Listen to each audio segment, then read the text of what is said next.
Hi, everyone, Hello. Hey. and welcome to another episode of Merci-Ki11 Chapter. Today we will having a hopefully or maybe less messed up episode compared to last time. Who knows? But yeah, welcome to everyone watching. I'm joined here by my lovely cast and crew of crazy. And how about y'all introduce yourselves and your characters before we get started? Let's start with Gavin. Hello everyone. My name is Slow Monster. I'm playing Gavin, a Mystic Vesk. Mystic is basically a cleric. He really likes traveling, protecting animals, and he just found out that a couple of days ago that his dad died. So that's great. Yeah, he quote unquote found out. No. All right, let's continue with Dolo. Yeah. Hi. My name is Anne, or the Collecting Girl on Instagram and everything else. But I play Dolomides, and she's a Lashunta who's been living in the wild for most of her life and now decided to join this crew to try and make the world a better place.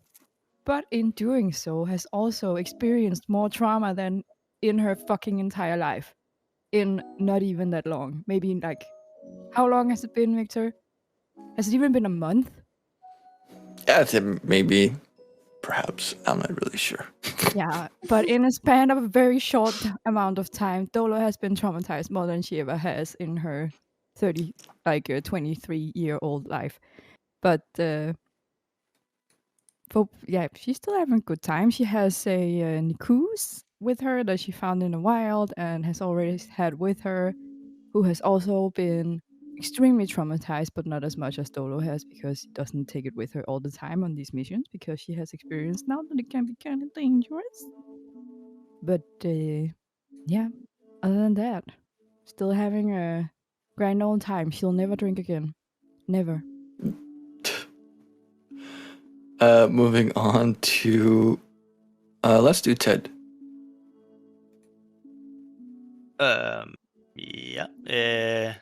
So I'm playing Ted. He's a young Sheeran mystic. He is a very positive dude. He's very curious. He often gets distracted, and I guess that's kind of it. And finally, we have Polaris. Hi everyone. I'm Kimichi and I'm playing as Polaris Vega. She's a Lashunta, and after we've heard all the traumatizing and stories and so on, yeah, Polaris actually feels the same. Yay! But hey, at least she still has her astronauties and can make other people happy with the things. But hey, besides being traumatized after all this shit happening, she's also cursed. So she is having a fucking great time. And yeah, let's see if we can take care of this or just fucking almost die like Ted in the last session. Oh yeah, all the good stuff. Also, in my defense, Ted did not almost die. He was always safe. Yeah, but we didn't Yeah, know fuck that. you. We Yeah. didn't fucking know that. Good stuff. My All good. God. All good. Well, everyone else is like. Also, just like watching fucking aliens explode out of Ted's ass. Like, it's just not the same. It can never be the same. You gotta look at his ass and be like, there was bugs in there with tentacles. I'm not gonna Shit. tap that anymore. It's just like, some things cannot be unseen. It just can't. All right. So,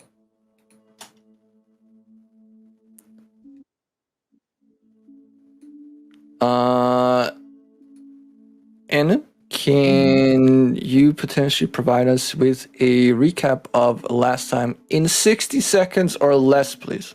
Yeah, for sure. Okay, so like last time, what happens is that we went home. Like after the funeral, we went home and it was like shit, because Ted was almost like the entire crew fucking thought that Ted was gonna die because he had been infected and he didn't kill it with his body like the rest of us. He just got more and more infected and he went into a fucking coma. And then all of a sudden, aliens just exploded out of his ass. And then we murdered the aliens and everything was actually fine. Then we go back to the base. And at the base, Satach gives like the head. Well, we don't know what the fuck he was talking about.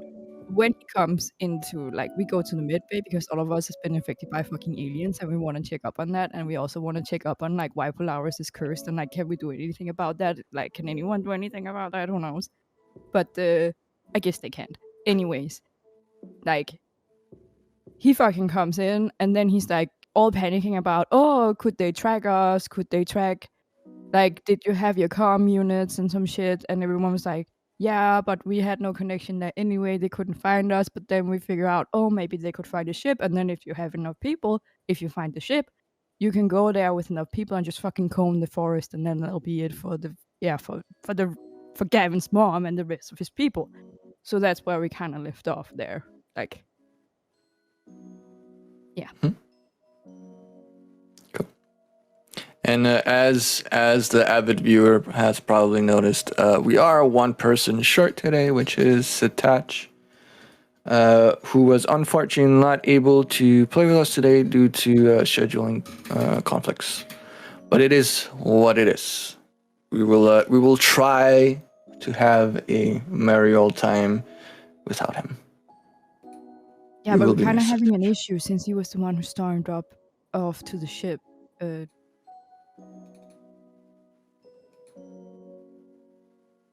we Well, just gonna it's assume that we followed him? you don't have to assume. You can say what it is that you wanted to do. That's kind of how the game works. Oh, yeah, okay. Oh, yeah. Yeah, I feel like Dolo would want to follow him since she had the thought of maybe they could just follow the ship. All right. And then maybe ask Polaris to come with her as well because she knows all the computer stuff and Dolo is just like, I just fly it. I don't know.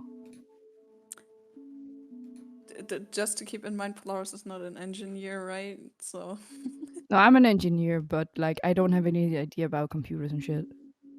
okay. Wait, Dolo, did you just say you're an engineer? No, it's like I have the skill, and because I have jack of all trades, then I can do it. Yes. But like someone would say, taking one class in something does not make it you an expert. But No, totally. I'm an expert. I have like 1 point in engineering, bro. Don't even worry about it. Oh my I got this. I got this, bro. I spent all of 40 minutes checking out a video on YouTube. How hard can it be? All right. So, yeah. As mentioned last time, we ended with Satach kind of scurrying off, having checked Polaris' Rotom phone for, oh shit, is location sharing on? Have they been able to track us for all this time? They being the people who requested IBOP2, which is what everyone is trying to figure out what really is, how it works, and how to get rid of it. So he was kind of in a semi-panicked frenzy, though trying to hide it as well as he could. And after checking everyone's comm units, and especially Polaris's Rotom phone, he was like, oh fuck, the ship, and scurries off to the port to try and find what has been set up for the ship itself. Or if something has been set up, we don't know yet. Or if, who knows? Not even I do, because I didn't consider that an option. So we're now in the lovely situation that unless you decide to follow Satach, we're just gonna continue to the next day, basically, where you've had a day of relaxing after having come back. You've done some shopping. Those of you who wanted to do shopping, Polaris has probably been kind of out her mind, worried about the ramifications of her curse, since Laura was unable to figure out what the hell it was, and she has no choice but to come back and wait for Andrew. Oh God, yeah. That's better the or worst worse. part. For better or worse. So, I can see I'm having some issues with Fantasy Grounds. I'm not really sure why. Fuck it, we're gonna try our best. Yeah. But I think Dolo would want to go with the Taj. Like, just to see what's Alright. up. Alright. In that case, we're gonna skip the roleplay because I don't feel comfortable role-playing someone else's character for more than a line. Yeah, that's cool. But Satachi is gonna go to the port. He's gonna go to the garage and get Dennis to drive you. He's gonna go to the port. He's gonna check out your spaceship, the Century Cockatiel. How is that not the best name ever? I've never heard a cockatiel go caca, but okay. It does. It totally does. It They're can mimic. very small burbs. But anyway, Dolo, I would very much like for you to roll a engineering check and a computer check to try and understand what the fuck Satach is even doing. Yeah. Okay, I'm gonna start with computers. Oh, I don't eat shit, yo. That's pretty good. Yeah, and then eat engineering. Because I'm totally an engineer now. Okay, it's not too bad. That's not bad. That's actually pretty decent. So Satach, being how Satach is, he goes around the ship kind of throwing shit around while he tries to find the panels that he's looking for, to find out what's turned on, what's not turned on. Is there like a location? Is there a beacon? Whatever. He does find that the ship has a beacon, as is almost mandatory for all ships that don't want to get lost in fucking space in case something happens. Mm. And yes, it has been enabled. When the ship AI was told that you were going to a place that was, let's just say, empty, it tried to figure out, should I enable the beacon or should I not, in case something happens. And I'm just gonna roll for Satach because Satach is not here right now for what he finds. Where is his computers? There we go.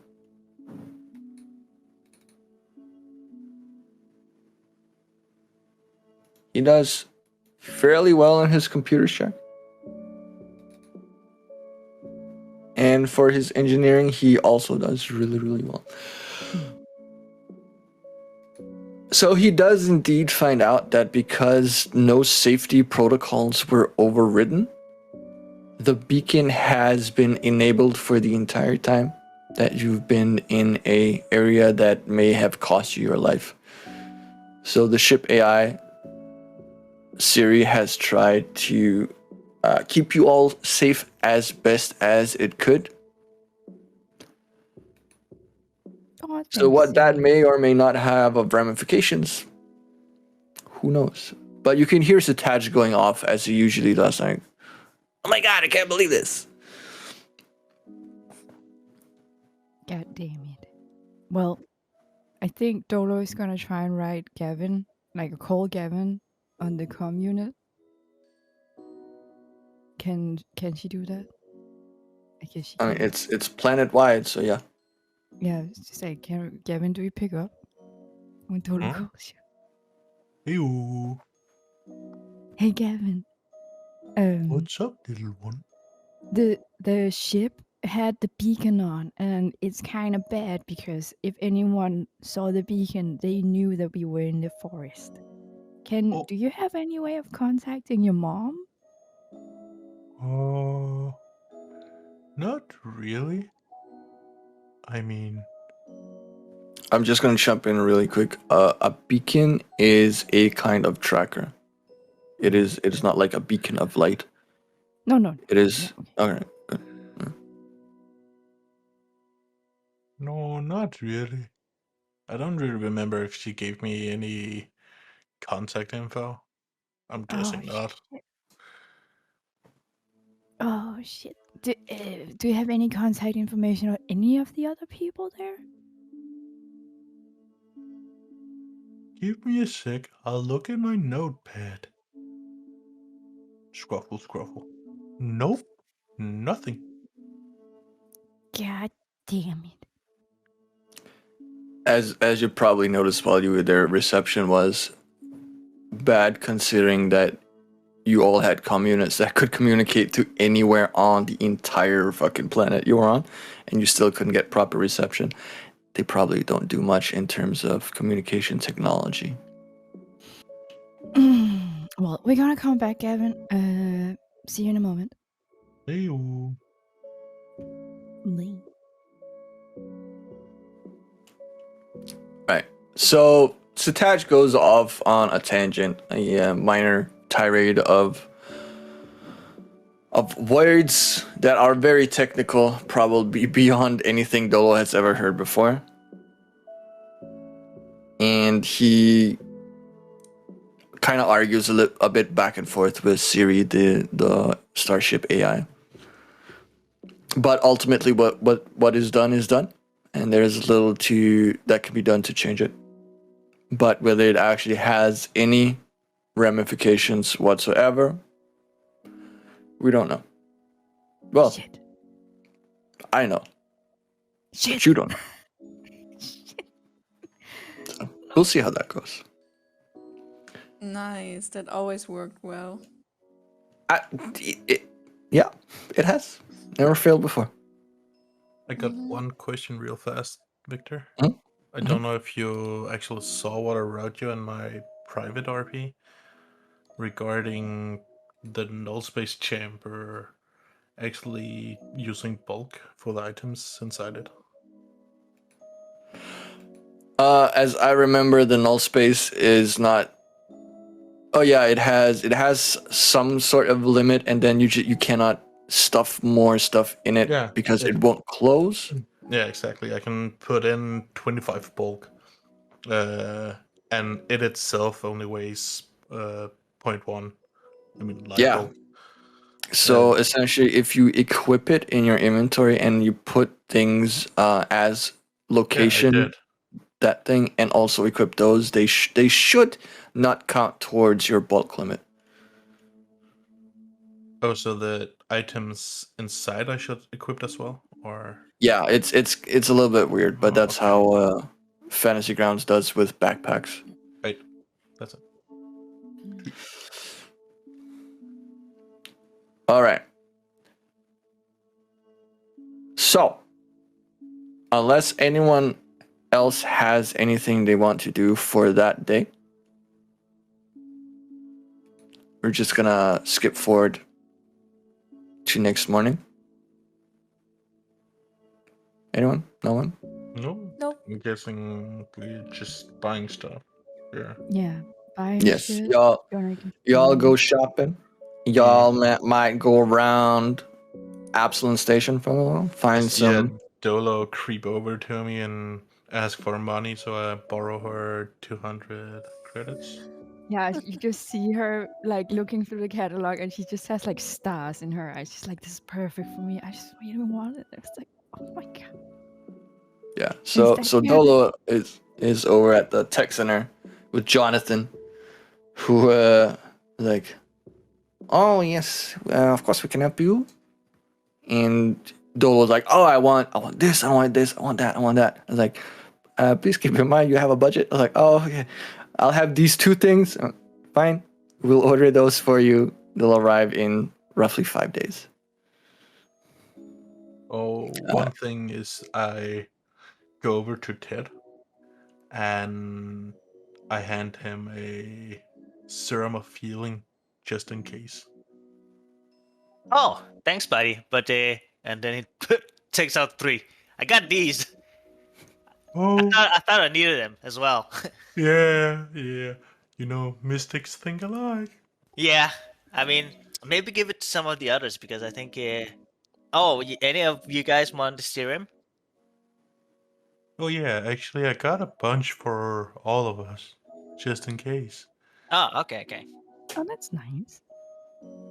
Also, We can distribute them later if we want to. you had a gun, right, Ted? Nope. Was that a no? Yeah, no, I don't Uh, use a gun. No. I mean, oh. honestly, I think I might hurt myself. So I try to, Oh. not really touch that kind of stuff. So I Oh got my yeah. trusty staff, and I got this pipe. All right. That's right. All right then. Then never mind. I'll just Good shit. give Dolo and Polaris 1 serum of healing each. Yeah, Polaris is in her in the room the whole day. I figure that. It's just, hey, oh, here you go. I mean- Thank you. Bye. I mean, you all live in the same room, so Yeah. it's not. Yeah. It's not like can she can we- lock everyone else out for privacy. It's like, fuck you. Well, Mm, in her pod she can. In her Here pod, you she go, can't. little one. Virgil, you're welcome. yeah, thank you, Kevin. Fucking proper manners. Last fucking And- time I give it in presents. Ungrateful sons of bitches. Can I try to fix my bow?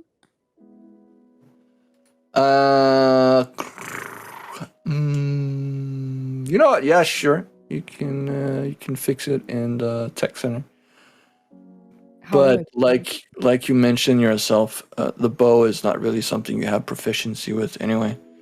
Nah. But I still want to fix it and maybe like sell it so it doesn't go to waste. It will cost you more to fix than you can get from selling it. Oh, really? Can I just Yeah. sell it when it's broken? Well, Here goes Trash. stick and string. I'm decently sure that a bow is like almost no money at all. It's 280, I think it was. It's 255, which means you'd get 25 credits for it. That's still credit. sell- I have 23 right now, so I'll take 25. Totally. Totally. I'll more than double my capital. I'll do it. I'll do it. How much is Let's it go we like sell the stuff arrows. for again? It's 10% of the purchase Oh, value. right. Also, And like my it's the arrows. same needs with to if please it's go with UPB, right? Yeah. Right. So you want to get rid of your bow? Yeah, the bow and the arrows, just sell it. Like, All right. because now I just ordered this weapon and I still have my knives and everything, so it should be fine. Just go to your inventory, right click your bow, and there should be an icon that looks kind of like a skull or something. That's your delete item. Yeah. Just do that and then add 25 credits to your credit in the bottom. Is it the same for the arrows? Do they cost money? Do I get money? I'm pretty sure that we just said that you had arrows. Yeah, that's I don't get shit. Okay, so Well, actually, you get five credits for those, so you get 30 in total. 30 credit. That's like, oh, it's so good. I'll That's just amazing. sell my baton as well. All right. Yeah. Same deal. So I have 10% of the purchase price. 53. added as credits or UPB, whatever you prefer. I don't know what the difference is. What is UPB? UPB is a polymer base, universal polymer base that you use for crafting. Also, Dola, keep in mind when you add something to a field, don't press enter. Just click out of the field. Because if you press enter, it creates new lines, and I think that's why you got a bunch of new lines last time. Sorry. Yeah.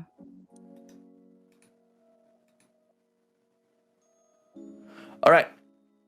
So, with that out of the way, are we ready for the next day? No, but yes. Nobody. Let's Well, go. you don't have much of a choice, cause beebity bobbity boobity. All right. Next day it is. It is currently the 7th day, which is what equates to Sunday for us, because hey, they have 1, 2, 3, 4, 5, 6, 7. Woo, fucking smart. As for the time, it is 8:50 a.m. That good morrow. Some of you have probably been up for a little while already. Polaris is having a bad night. A bad night for sure. Oh shit. So, first off, Polaris, I'm gonna need you to roll me a 6-sided die. Oh yes. 5? Alright.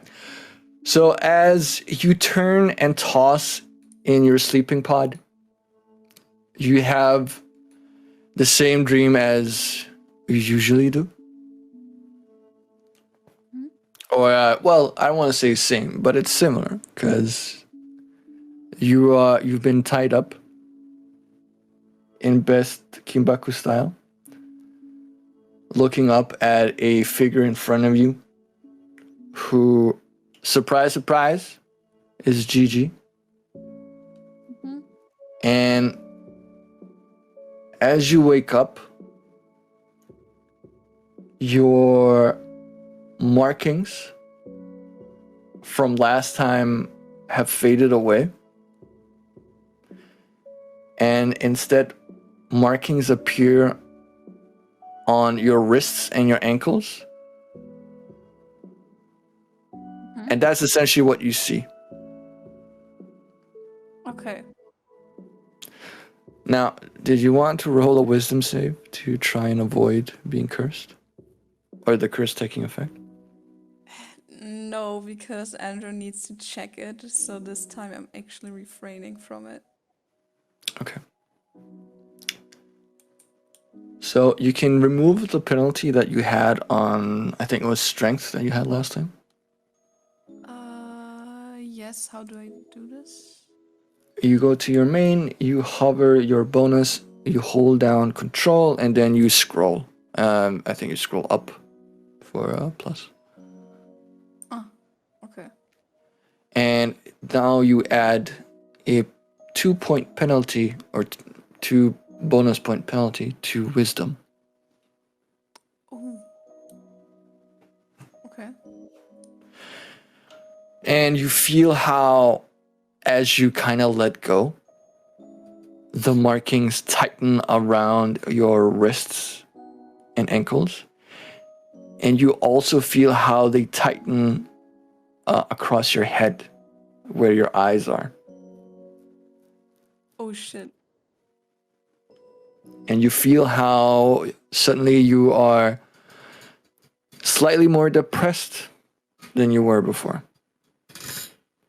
Your spirit has been affected.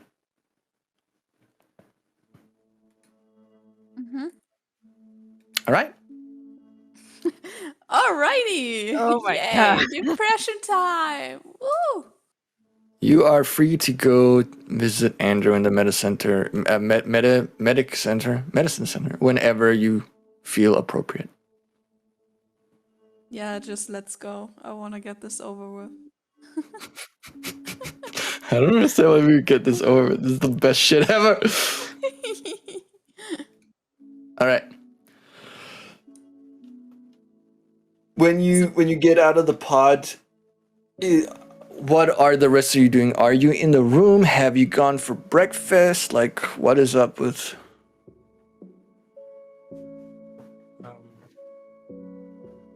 I'll just wander around and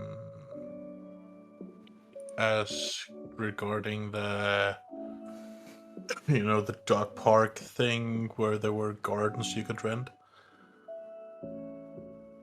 If you remember Where there that. were what you could rent? Give me a sec, I gotta look up my notes. Basically, you talked about a place where I got in good favor, where I could like rent a space. Oh, you mean in the park? Yeah. Yeah, You exactly. helped the homeless and you got like a small plot of land Yeah, that they use as like one of those what are they call like kitchen garden things where you can plant herbs and vegetables and whatever, like yeah. one of those community vegetable gardens. Yeah. It's just my dumbass notes. I just wrote dog park for homeless people. So Yeah, it's the park itself is called Dog's Life Park. oh, that's how it was. Yeah, so that's probably why. I was like, what? What dog? Okay. Oh yeah, good. Fine. Yeah. So yeah, I just wanna look that over. Oh, I actually wrote it. And see if there's a way to get seeds to plant. Oh, mhm. And just look over the roots and stuff that I got from Castroville. All right. Let's do that very quickly because I kind of want Kimi to stew for a little while. But you go there, you find some of the homeless people. You find Starsign and Zodia, who let's just see if I can find the images for them. Starsign. There we go. Oh, he looks like a nice man. he looks like a nice man. So, oh wait, what the hell just happened there? Oh, that's very off. yeah, you're not showing the picture, you're showing something else. I know, for some reason, when I changed the scene, it switched which of the windows is being recorded. I'm not really sure why. Let's see if that happens. No, that still happens. All right, that was that's interesting. Can you just let's go over in the other window? No, that's not really how Streamlabs works. Oh, okay. Let's just try something really quick. Let's see if I can change the source.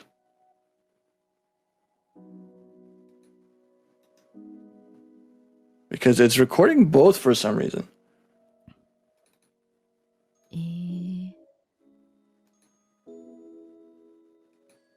Technical difficulties with Hecko. It's not an AKK stream if shit isn't broken. All right, that's messed up. I will try to have this resolved later. We're not gonna do that right now. Yeah, but just No know that homeless it's very, picture for you guys. yeah, it's a very nice looking man with a bandana on, and he has very kind eyes. Yeah. He looks like that country artist Willie something. So that is Starsign, and then we have Zodia, who is this dude. And they chat with Gavin like, oh, we haven't seen you in a while. How is everything? Oh yeah, that plot of land. Yeah, sure, it's over here. They take you to the park. They show you where the community area is, and they're willing to like sell you some like a starter kit for like 10 credits. It has some seeds, some tools, some other stuff. And you're free to plant whatever you want as long as it is non-invasive, because they don't want to risk the other people's stuff getting ruined, because it is essentially food for them. Cool. Cool. So yeah. Yeah, I'll give him 10 credits. All right. Cool. Just remove it from you. And my stuff. Right. Cool. Noted. Does anyone else have anything they want to do before we cut to? I think like Dolomil, she just like sits and eats breakfast and she just cries. Why? What? Why cry? Like she's just really sad about everything that happened, and she's thinking a lot about Gavin's dad and everything else that went down, and she's just really sad. And like Polaris is still cursed, and we don't really know what's going on about that. So she's just like Emotional. yeah, she's just sitting, eating, and then sobbing a little bit, and then she's just like, Muriel, her Nakus is on her lap, just being like, "Meow." And she's just like, What the fuck is going on? It's nice, man. Good poet. And she just kind of sobs, a little bit. But it gets better. Like it's just how she deals with things. She just kind of cry a little bit. All right. And Ted, he's going to the tech center, and inside he's going to call like someone, because he wants to set up the meeting with some tech advisor and Candy. So he was just trying to set that up, and probably just call Candy while inside, just so they can set up a meeting. Ooh. I think I got the thing working now.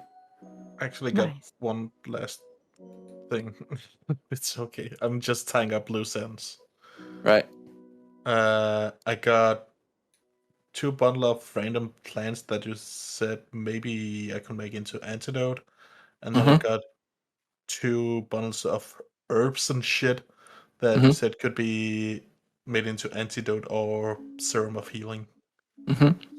And I already asked Laura for permission to use their facilities, so I'll do so. Okay. And try and make those. Sure. I don't know if you want a skill check or something. I do. We'll get to that in a bit. Right. Until then, Ted, we went to a tech center to try and set something up for the ever so lovely Candy Cane, who you met long time ago, working at Lovejoy's Love Hotel. Hotel Burning Love, I think it was called. Yep. We can skip the RP for that and just do you want to argue for her case, or do you want to set up something with Hefa, or? No, I mean I wanted to set up because I want them to I want her to talk with them so they can talk about upscaling and stuff, because I believe, if I remember correctly, I've already asked them about the possibility of a civilian to work with them, and I think there was a possibility. So Yes. So basically, I just want to help Candy set up a meeting with them. All right, cool. You talk to Hefa then, and and I guess I'll just since I'll just call her while there, so they can so I also know when she's available, right? So, but yeah, we don't need to RP that. You can just tell me a time. Right. So you talk to Hefa, and she's like, "Oh, Tawaris, he's no problem. We will find out for you." And you give them Candy's contact info, which I'm pretty sure that you got when you visited the Low Hotel. Yeah, I got her phone number. Yeah, I got her phone number. And they exchange info. They give her a call. She seems very excited about the possibility of, oh shit, it's actually happening. Oh my god, I can't believe this. It was just a wild idea. I never thought it would actually amount to anything. And she's like, oh, no, it's no problem. We think idea good. We help.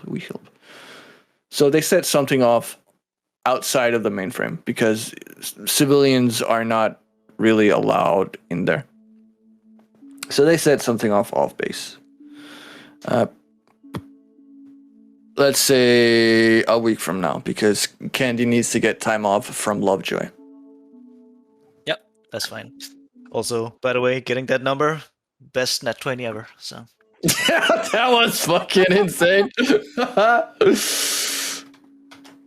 So also, for those of you who haven't seen Lovejoy yet, this is Lovejoy. I still love it. The best shit ever. So yeah, I source from a lot of movies and a lot of stuff. So right, okay. With that, I think we've arrived at no one else but Polaris. Oh dear. Oh dear, indeed. So you go to the tech center. Yeah, you don't go to tech. You go to medicine. What the hell am I talking about? You go to medicine. the medic center. And we're just gonna. I need some more dramatic music. Wait. No, wait. There you go. You've made your decision, Kimmy. Oh, fuck. Fuck indeed. So Dun, dun, dun. you enter the medic center. Now, first off, I need you to roll perception. Because it's the medic center. I mean, it's kind of mandatory now, isn't it? Holy shit! 20. Real fuck. All right. As you walk in, it is empty. Unsurprising. Well, it's not really. You can hear stuff going on. You can't see anything, but you can definitely hear it. It sounds like someone is in the lab fixing up stuff. In the far end, you can hear the ongoing life support for Justin, your original day-to-day team lead. And from one of the areas that has beds, it is covered up with the privacy drapes. And you can hear rustling going on from in there. And because you rolled so fucking high, you can hear that it's someone slapping something, like machinery. Calm down, Kimmy. Okay. Slapping machinery, and you hear them very softly go like, "Putain de merde, I can't believe this bullshit is not working. Wait, is she here? Oh, shit. I want you. Okay. And how do you react upon hearing this? I just want to hear that really quick.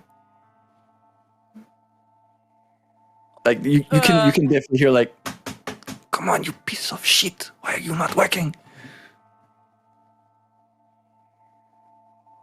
Wait, was this after, again, just for me, at the end, like, oh fuck, she's here, or what? You hear go like, "Oh fuck, she's here." More slapping. Why are you not working?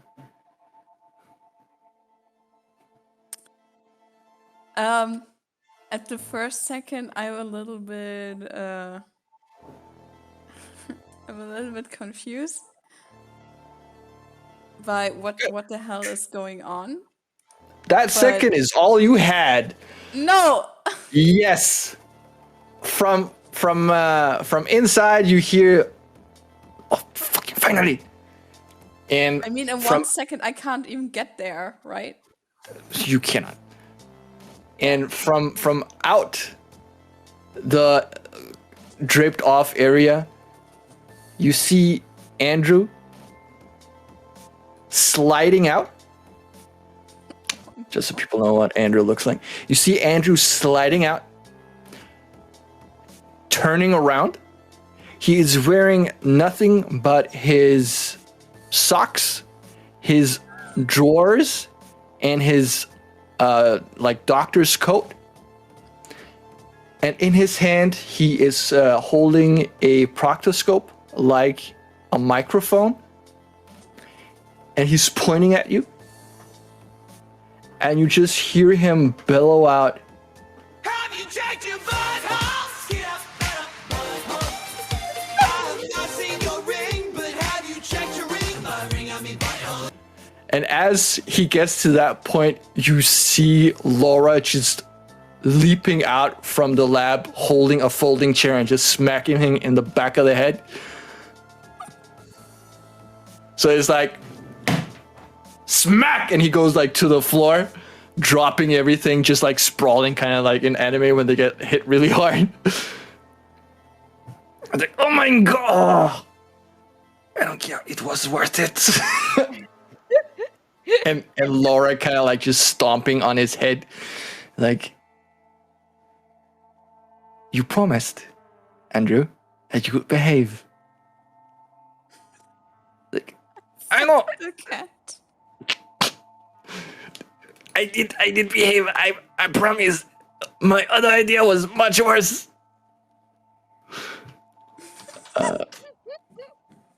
So just so everyone remembers what Laura looks like. This is Laura.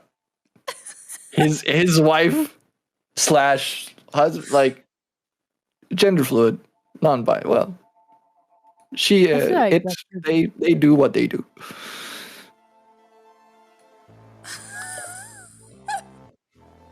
I feel like it's a dom It- relationship. Like It is a lot of things. submissive relationship. It is a my lot of God. things. Androids do not really believe in gender norms. Some will identify as being based on a gender rather than being of gender. But okay, so Polaris. The Yeah? proctoscope kind of falls towards you. I'm not gonna touch it. I just step back. Laura, after she finishes stomping on Andrew, like on his back, digging in with her heel, and you just hear Andrew go like, "Oh, maybe more." She's like, "Can't fucking believe this. I'm so sorry, love. If he keeps behaving this way, you just let me know. I'll make sure that his quote unquote microphone ends up being put to good use." Yeah. Yeah, I guess. She goes over and kind of like strokes your face, but not in the kind of like in a big sister way. Kind of like, don't worry, everything's gonna be okay. All is good. Oh my Calm God, I down. got Sister Zone. No, Compose yourself. it's fine. It's fine. I just a little bit confused, irritated. What? It's Andrew. Unfortunately, it's Andrew. So, Is he safe to be let loose? Like, to examine me? I'm quite certain that he'll behave now. Won't you, Andrew? Like, we, my darling, of course I will behave. And you see him kind of like halfway cower, like, okay, maybe I done fucked up a little bit. So I'll be on my bestest behavior, I promise. By the way, Polaris wasn't laughing. I'm like the one laughing. I thought Polaris would be Fucking- All right. So Andrew gets up. Laura walks by, and while you don't see Laura's face, you see that Andrew cowers a little bit. So he like when she walks by, she does like that thing where she kind of slows down and just looks at him. She doesn't stop. She just slows down, looks at him, and you see him kind of like move away ever so slightly, like, I should probably stop before I die and not get put in the reviving machine. And she kind of, as she passes, she speeds back up to normal pace and walks back into the laboratory. And as she does so, she picks up the chair, the folding chair, and kind of like just drags it behind her so that he can hear it. He can hear the chair be. It's kind of, if you've ever played Silent Hill, the way that Pyramid Head kind of drags the giant sword. Yeah. Yeah. So you can hear him coming before you see him. Yeah, exactly. So like, Andrew knows that he fucked up, and that she will be back, and she's bringing the fucking folding chair if he does.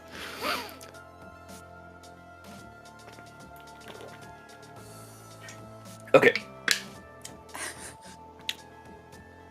Mademoiselle Starlight, I am, and you see how he kind of like turns his head slightly as if towards the laboratory. I am so very sorry for my behavior. It will not happen again. Okay. Anyway, please come in.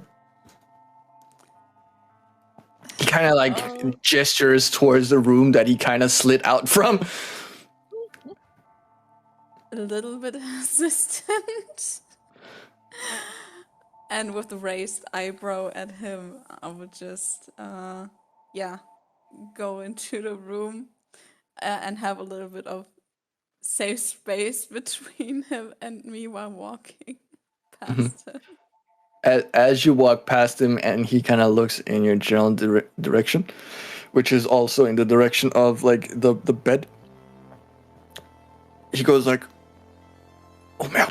And he kind of rushes past you, and you see him kind of like brush things off the bed that you easily identify as rose petals.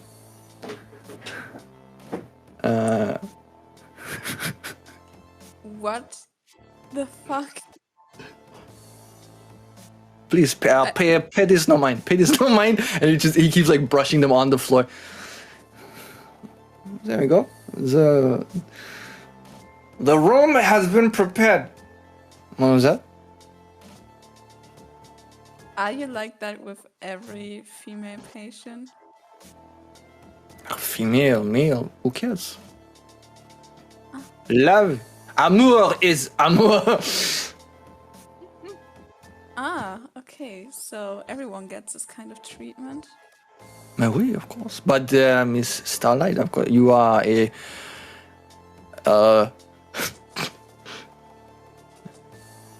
very important person. Please have a seat on the bed. I again give him like a short, irritated look before I sit down. Slowly, first checking again if there's something not surprising I'm gonna sit on. Probably very wise. He at absolutely no point makes any effort to actually put on additional clothes. So he's just standing there in socks, drawers, and an open coat, mind you. He grabs like a clipboard and goes, "Oh wait, I can see that everything is." He kind of looks around. Is the door closed? Okay. He goes over and like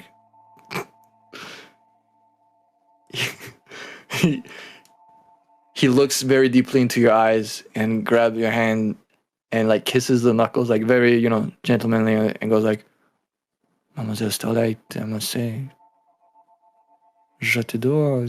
You hear Laura from the other room. "I'm sorry, love, what was that?" It's like, nothing. My love, I said to shut the door.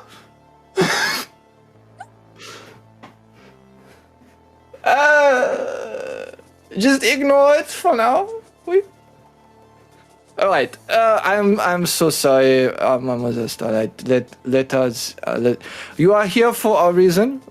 Obviously not the reason I was hoping for, but what can I do for you? I wouldn't even dare with the wife of yours. Do you say it like that? Wife? That's like out of character question. Do you say wife? My partner. Partner, yes. Oui. Well, with Laura on your side, I would never dare to do anything in that regard. But, Oh, that is a well- shame. I will tell her not to invite you then. invite me for what? It does not matter anymore, does it? Wait.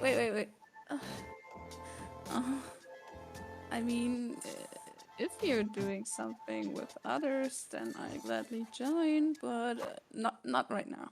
Not right now. Well, yeah, I don't know how much Laura has told you already. From what I understand, she said that you had some interesting rope burn, which is why I had a little something prepared. But I guess that will no longer be needed because I am a good doctor. Very serious about my. Okay, yes, yes. But she did not really fill me in on whatever. She said she was unable to identify the root cause herself. It was a curse of some kind, yeah? Yes, exactly. So, today I have these marks on my wrists and also on my ankles. So, sadly, you cannot check out my chest this time.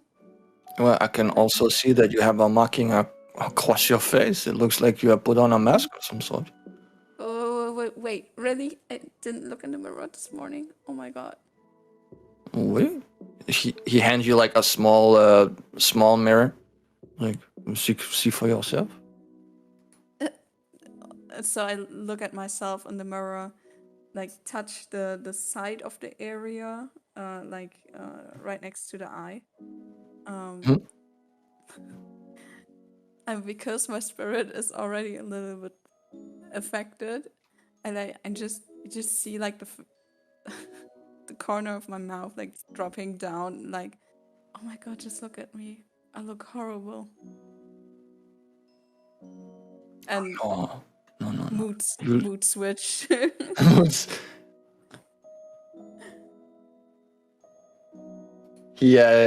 He looks around like, Miss Starlight, you look as beautiful as you did in the first video I ever saw with you.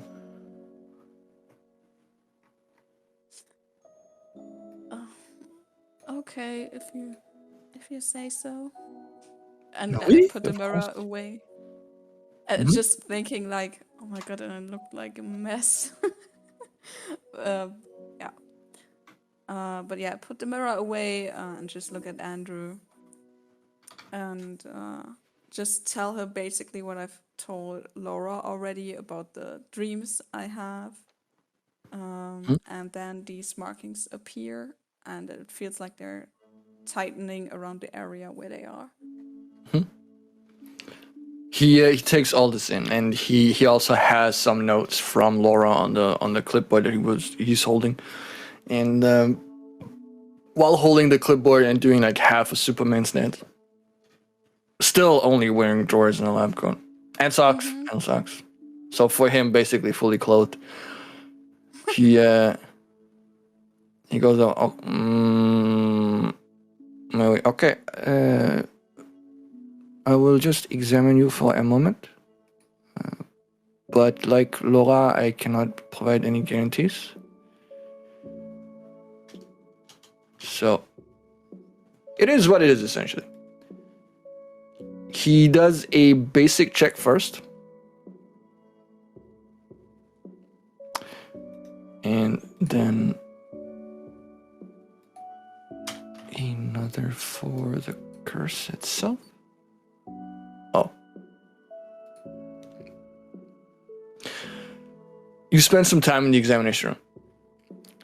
And the conclusion of what happened is that he also doesn't really... Fuck.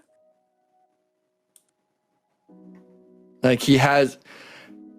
Because of his nature, he knows that the dreams are related to the curse. Well, obviously they are, but not just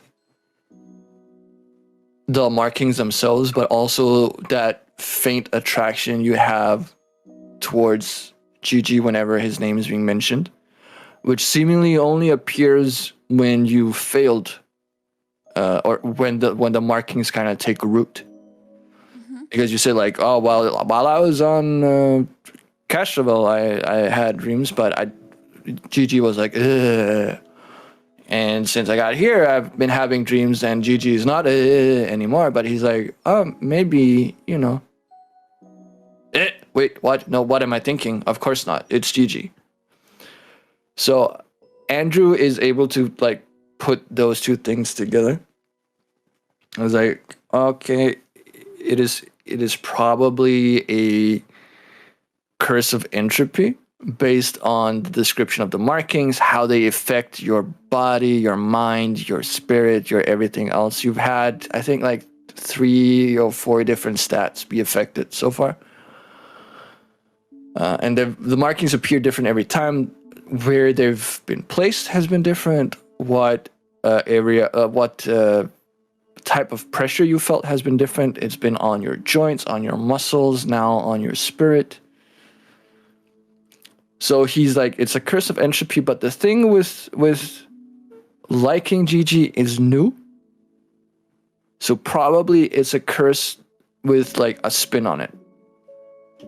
Oh, nice. Mm.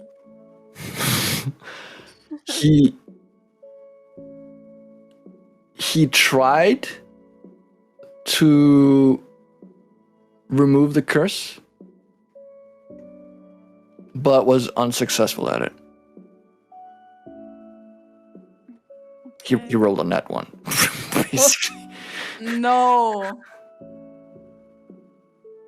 So he's like, I'm not really sure that this can be removed through magic, or if you need to do what most other curses have, like a cure requirement.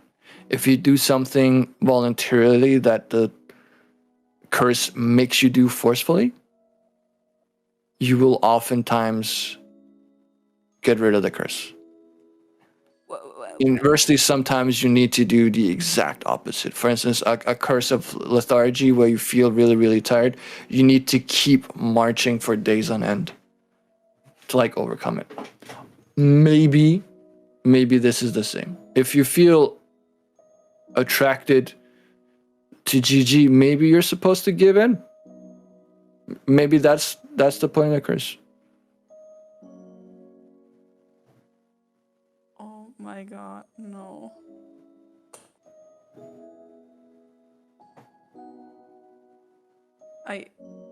What?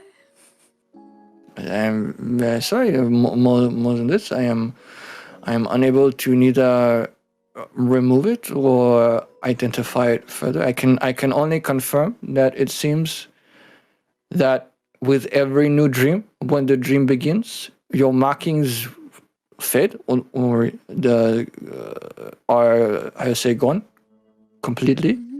And by the time you wake up from the dream, new markings will have appeared, and either you manage to pull through, get rid of them, or you do not, and they manifest for the rest of the day until you go to sleep and have the dream again.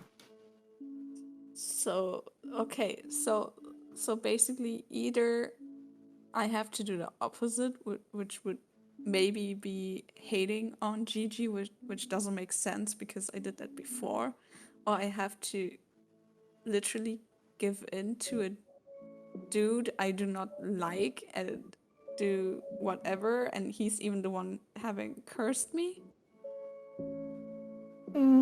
Oui, sounds about right. Wait, you're talking about this so casually. Wait, but this is like, it's like forcing someone to like someone.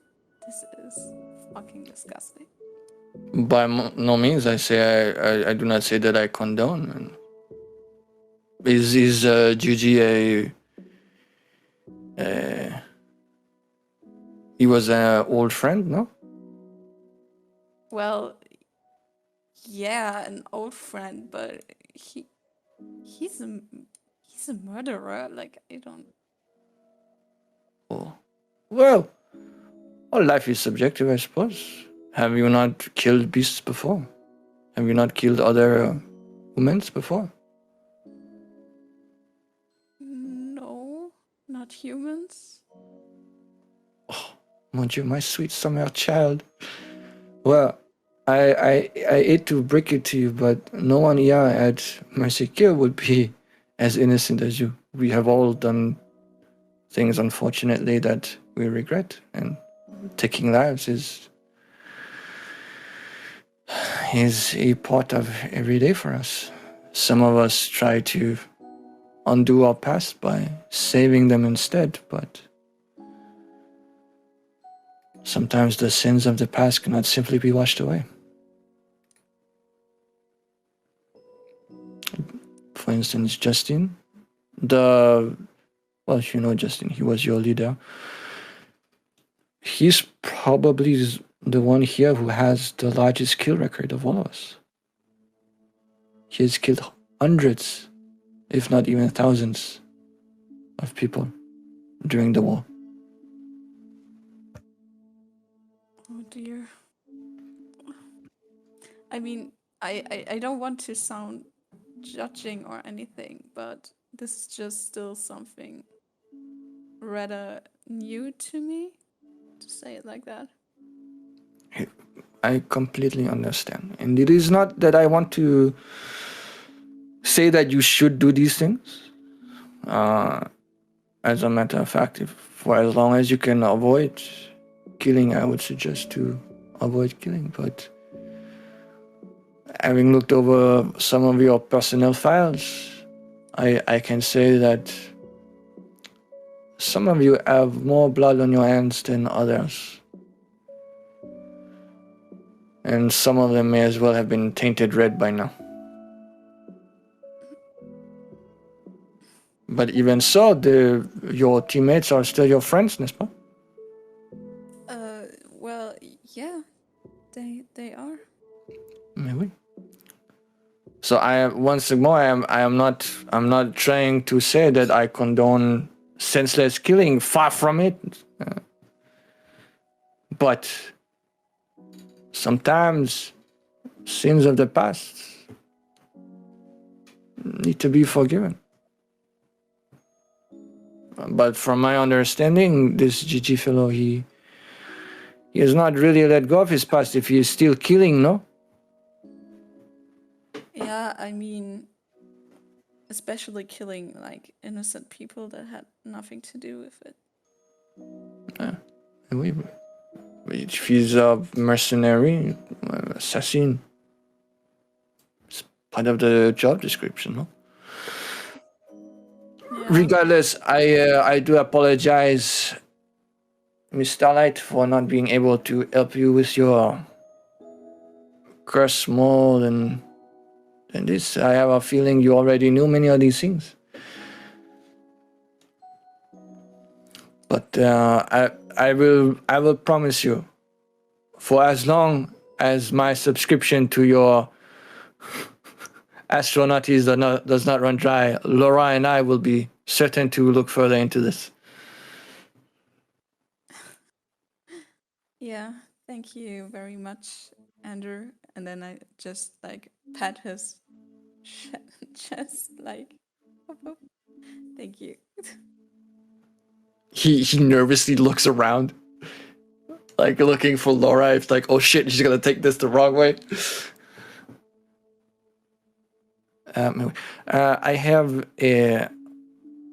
one last thing, Miss Starlight, if you do not mind. And he turns around and pulls out a drawer and a pen and like an autograph pad. He's like, could you perhaps, if you don't mind, sign this for me? Please, to my biggest fan, Apollo. Yeah. So that is you. I should have known. And then she No. just signs it. Like she has this, what a lot of also idols have. You can compare it like that, like a really, really pretty like autograph and so on, and then just hands it to him, back to him. His eyes go wide, like, oh, merci beaucoup, mademoiselle. That is my most precious belonging. I will make sure to make this a family heirloom. Oh dear. I feel flattered. Thank you. You are most welcome. Now, if you will excuse me, I should probably go back and check with Laura and make sure she's not doing modifications to the chair. You are welcome to stay here for as long as you need to process, no? Okay. He looks over the autograph again, and you can see like he gives like a satisfied nod, like fuck yeah, if nothing else. And then he leaves, going, mes amis, is everything alright in there? Are you like knocks the door? Laura, Laura, are you okay? Walks in. You just hear like, no. After like a few seconds of going in the room.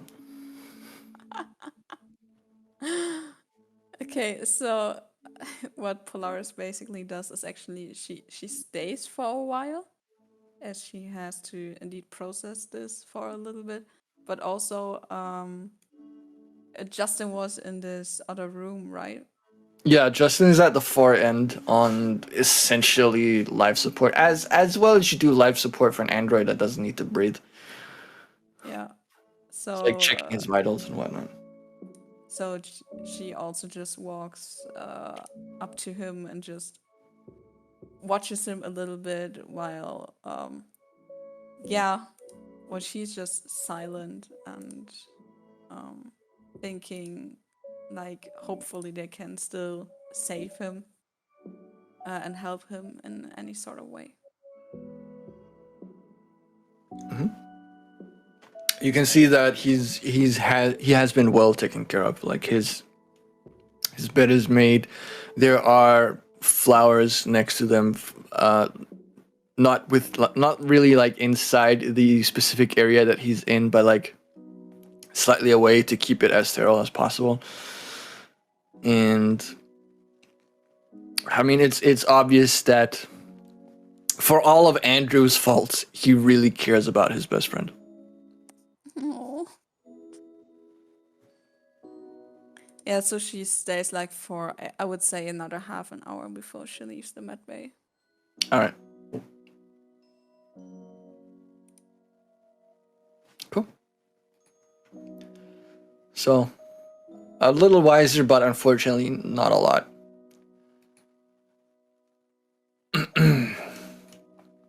Okay. So, time is now, let's advance it like this. Whoops. Add the time. There we go. It is now slightly past 10.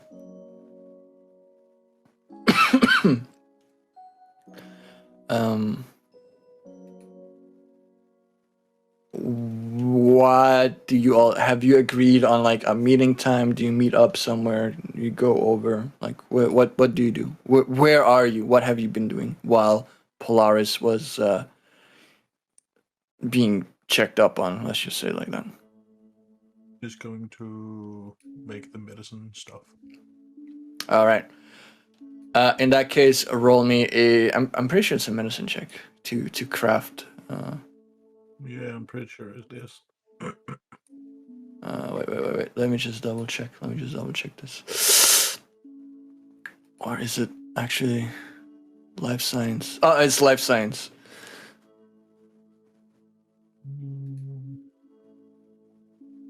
Medicine is the application of it. Life science is the crafting. It's good enough. You start crafting stuff. Crafting, as I recall, actually takes a few hours. Yeah. I think it's 2 hours per, something like that. Yeah. I don't remember the exact details right now, but I'm pretty sure that it's a while. So let's just say you begin crafting. You enter the lab after Polaris is done. You spent some time in Dog's Life Park, and seeded your stuff. And well, that also sounds wrong. Thinking about Andrew. You started your vegetable garden. An herb garden. You come back. You go to the lab. Everything is peaceful. Andrew looks satisfied. Laura is there working on stuff.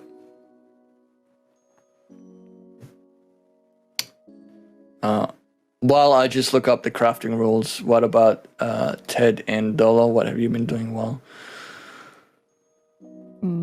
I think Dolo has maybe been trying to, get stronger. Is there like a training bay or something like that? Oh god, what was it called? There's an area with a holographic simulator where you can train. Yeah, I But think to he's just actually been have training. a mechanical effect, you need to be training for like a full day or a full yeah, week, but depending on what you want. Yeah, it's not like training like that, but he's been training. All right. He's just I really get what you mean. frustrated It's like about not for mechanical everything. advantage, but just because story-wise, she's kind of like about what happened. So yeah. Yeah, she's just really frustrated, and she's just like, "Oh, I'm so weak. I fucking hate it." And she's just like, she's really frustrated about everything. Mm. Yeah, and Ted, he obviously went to the text, and then if nothing happens, then he just probably went to the mess hall, got some breakfast, that kind of stuff. Okay. Gavin, just for info, crafting is 4 hours, and if your skill level has 5 or more ranks in it, 5 or more ranks above the item level, it takes half that amount of time. So 2 hours. Yeah. But since you do not have 5 or more ranks, since you only level 4. Oh. Right. Yeah. I was just thinking the modifier, yeah. So that will be 4 hours in total to craft some stuff. Cool. So, fair enough.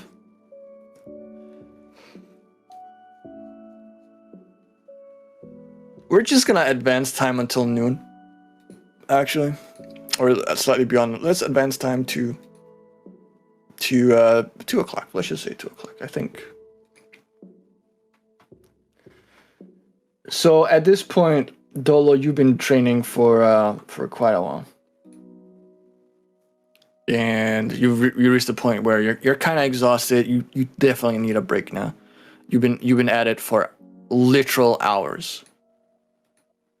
Gavin, you have been crafting like a pro. Let's just see what you actually get out of it.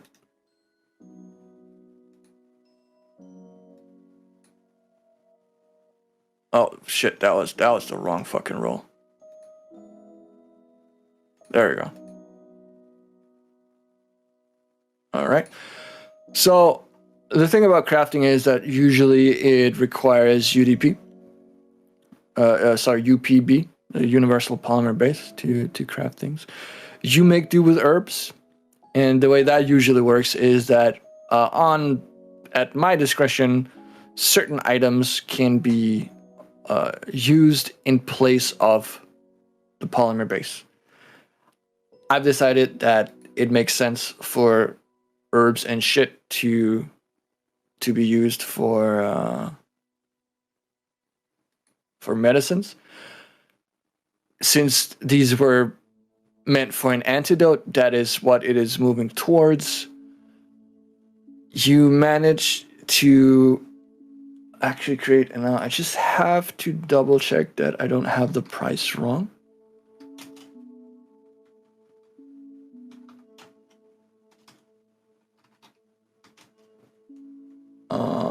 Apparently it won't let me. Okay, fuck it.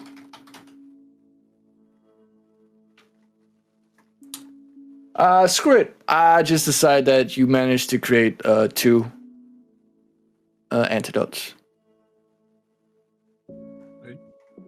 From But all it the should be materials noted. or- Yeah, so remove your materials, your herbs and whatnot.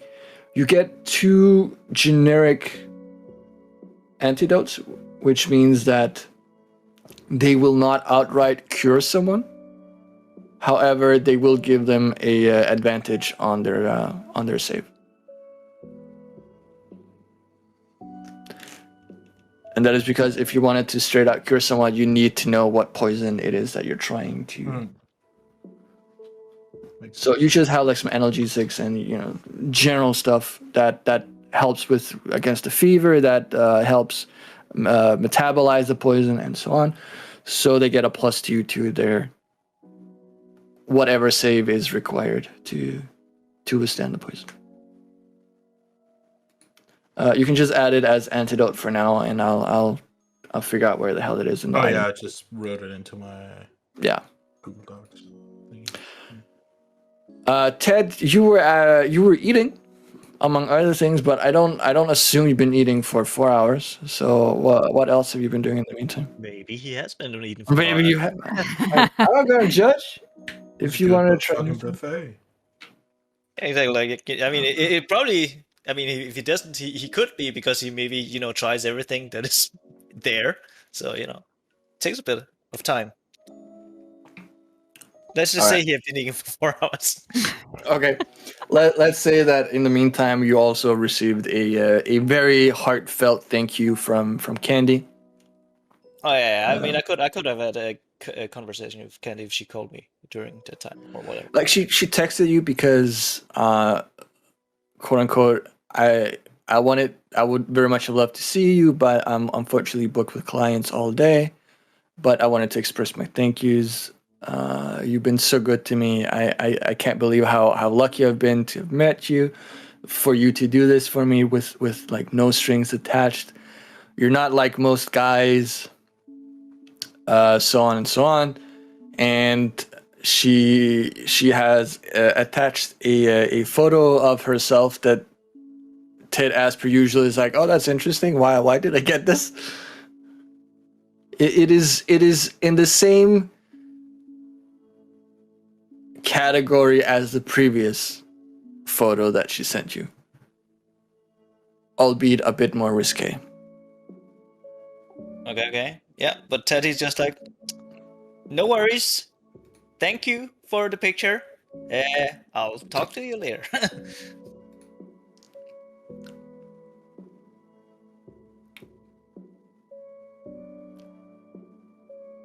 You don't get a response back from that. You don't know if it's something you said or if it's just because she's way too busy. But for the remainder of the time, you have a quiet time eating. Actually, on the what's it called, in the cafeteria, there's like a concert area where you can see that something is being set up. It's not something that was played while you were eating, but it's obvious that maybe sometime next week, something's gonna happen. It's not unusual for Merci-Ki11 to have concerts every now and again to boost morale among the mercenaries or the Merci-Killers. It's one of the few times that outsiders are allowed in the mainframe. Of course, they can't run free. They're limited to there's an exit leading from the outside to the cafeteria that they all use, so they don't have access to the actual headquarters. There's no indication of who it might be. Okay, but it just looks like there's going to be stuff. Yeah, they're setting stuff up. I mean, it's totally a concert, but what kind of concert? Who knows? I mean, Ted just looks at it interestingly, but it like he doesn't really, investigate further. Hmm? It's a bit like, I mean, she doesn't. It's not like the text I wrote to Kennedy. Like, it just doesn't respond right. Because I mean, for Ted, that's just normal, right? Yeah, I figured as much. Like he probably like, oh, I've said thank you now. It's all good. Yeah. It's fine. So finally, Polaris, you've had a couple hours to like digest that neither Laura nor Andrew have been able to help you with the curse so far, and the things that Andrew have told you. Yay. Yay. So I imagine that you've all agreed to meet up at the cafeteria to compare notes and figure out what is your next step. Which is potentially also why Ted hasn't left the area, because you're like, well, I have to be here in 4 hours anyway, might as well just keep eating. So yeah, at 2:20 all of you convene.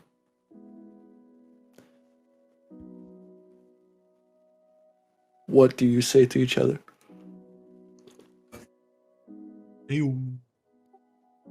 What's up, guys? So they're setting up something weird stuff over there. I don't know, but I mean, is there some event going to happen? I don't know, but I need food right now. I've been eating for 4 hours. I mean, there's a lot of good stuff in there. I think I almost got everything tested. Oh, damn. What's good? Like, do you have any recommendations? I've just been working out for like 4 hours. I'm like so dead. Okay. What was the best thing? All of it? Bean puffs. Yeah. They're It's, delicious. I mean, honestly, I kind of liked all of it. I mean, we got must like have 4 one. hours, right? We can stay here for the next like 4 hours. I mean, if we're gonna do that, you can just take a little bit of everything. You must have like one favorite, one thing that just stood out to you that was like, damn. Nope, I don't discriminate. It's just they're all good. Oh, really? So you have Yeah. no favorites? Nope. I find love that them hard all to equally. Damn. Yeah, okay. Well, Dolo tries to go over and get something to eat.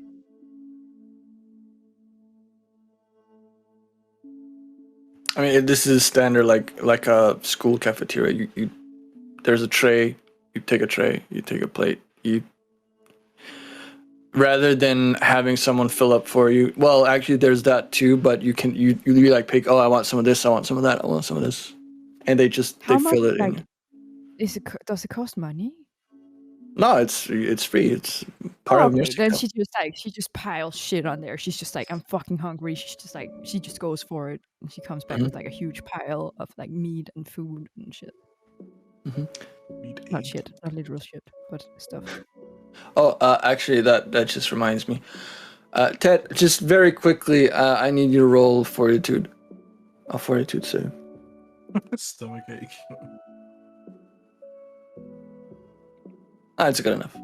Like you feel a little bit, feel a little bit of indigestion maybe, but it's not something that's actually bothering you. Okay, Ted, he unbuttons like his his pant button a bit like. Dook.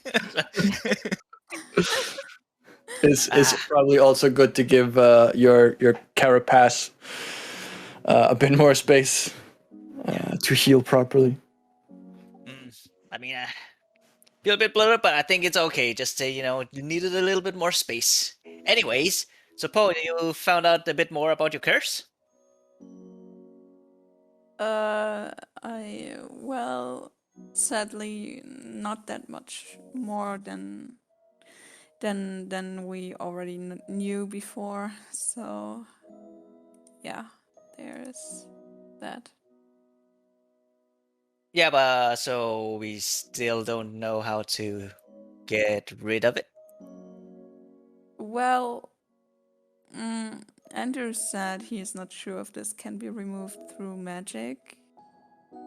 And, well, he also said, well, sometimes you just need to do what the curse forces you to do, or you have to do the exact opposite. So, I'm just gonna jump in very briefly because I realize I forgot something entirely.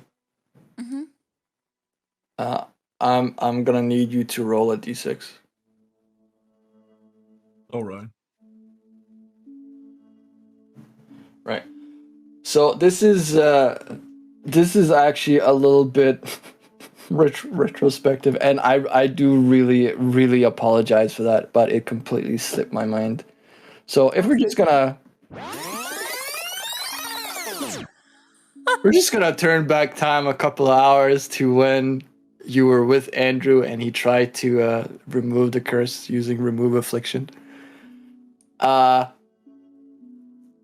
It failed miserably, and as a result, the curse actually lashed out a bit. Oh. Yeah. Well, this is something important. Okay. Yeah. And again, I apologize. That was completely my bad. But you gain some additional marks. They're not as heavy or as dark as the ones that you have from the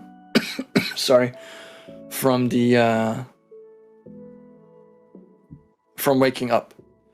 You have a chance to try and withstand it. Roll me a will save, please.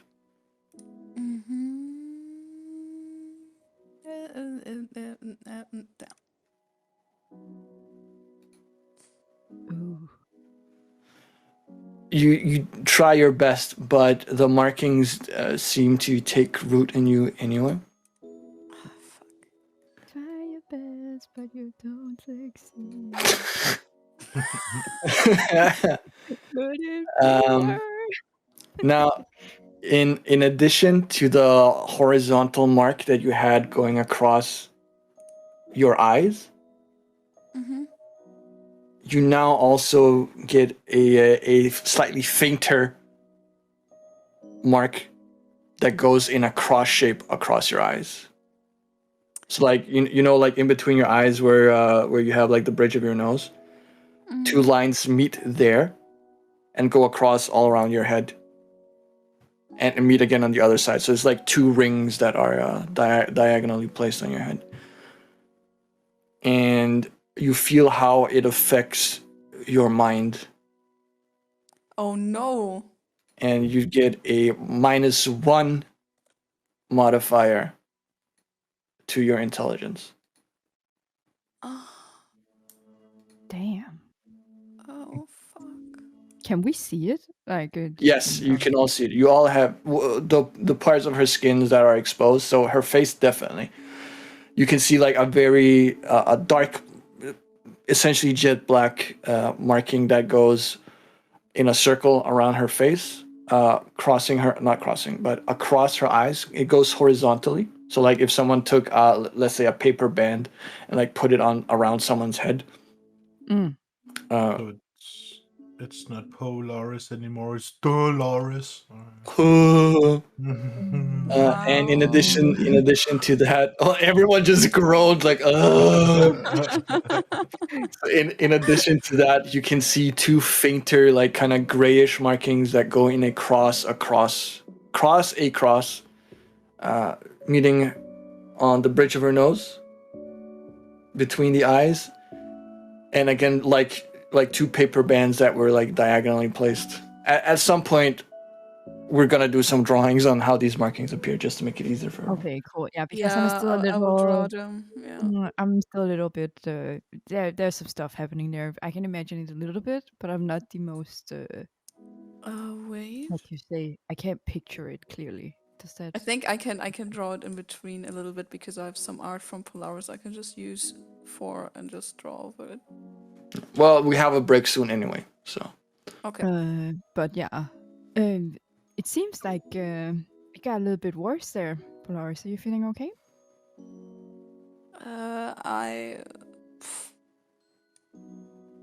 Yeah, it's okay, I would say. Well, Andrew tried to get rid of it and it didn't work out, so the curse is kind of fighting back right now. I don't know if you could say it like that, but yeah. Okay, so maybe if it's something to do with your mind and you like have to withstand it, we just have to keep your mind strong. You know, like we can do like what would you like to do? Like what would you maybe not think about it so it doesn't get stronger, you know? Like something fun. Maybe we could use that, all of us. Well, I don't know. Ted, you were saying that they're doing some concert stuff? I mean, I'm not completely sure, but if you look over there and Ted just points towards the area that they're setting up, it looks like they're doing something. You know, I feel like it could be a fun day out, you know, just do something different. Like, not think about it too much. Like, I feel like we've been very focused about all of the tragedy lately. And maybe it would be nice to do something different.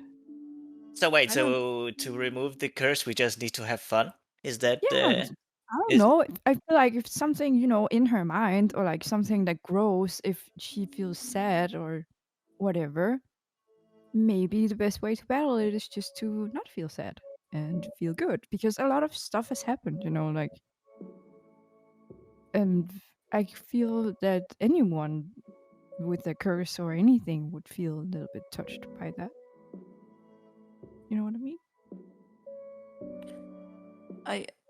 I mean, I don't know if I feel like doing something like this while I know that Justin is still in the med bay and we should maybe just figure out what to do first.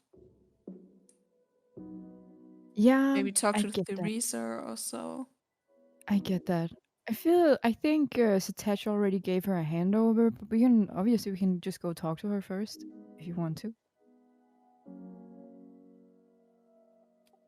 Yeah, I mean, I'm up for that. I mean, honestly, I don't have any plans for another week. So, but in a week, I got a very important meeting. But after that, in the meantime, I don't know. I can do whatever. Yeah. Okay, so maybe let's go talk to Teresa then and see if they have learned anything more since Satech talked with her. Yeah, let's go. Do any of you guys know where her office is? Because honestly, I don't know. Satach will have told you. Well, actually, you were informed during her her briefing that in addition to being part of or taking the role tentatively as your lead, that she will also be taking over for Justin in the library. As in, I don't know. I so don't she's in remember. the library, I guess. Anyway, you guys lead on. I'll follow. Okay, cool. Let's go to Teresa then. Let's see Don't what's you up. want to finish eating first? Oh, sure. And like Dodo just like fucking wolves down. And a Delicious. frightening amount of food for this tiny person in a very short amount of time. And she does not share.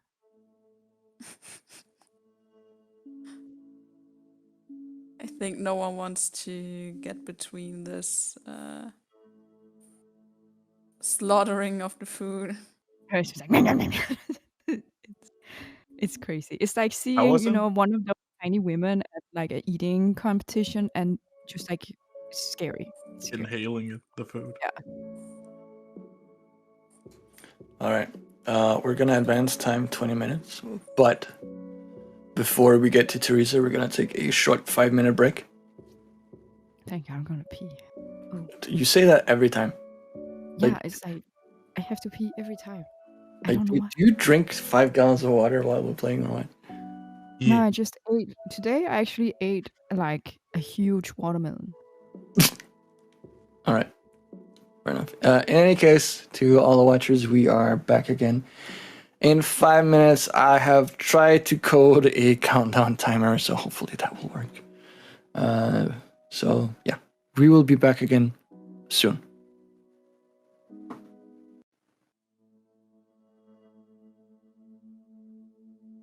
And we are back.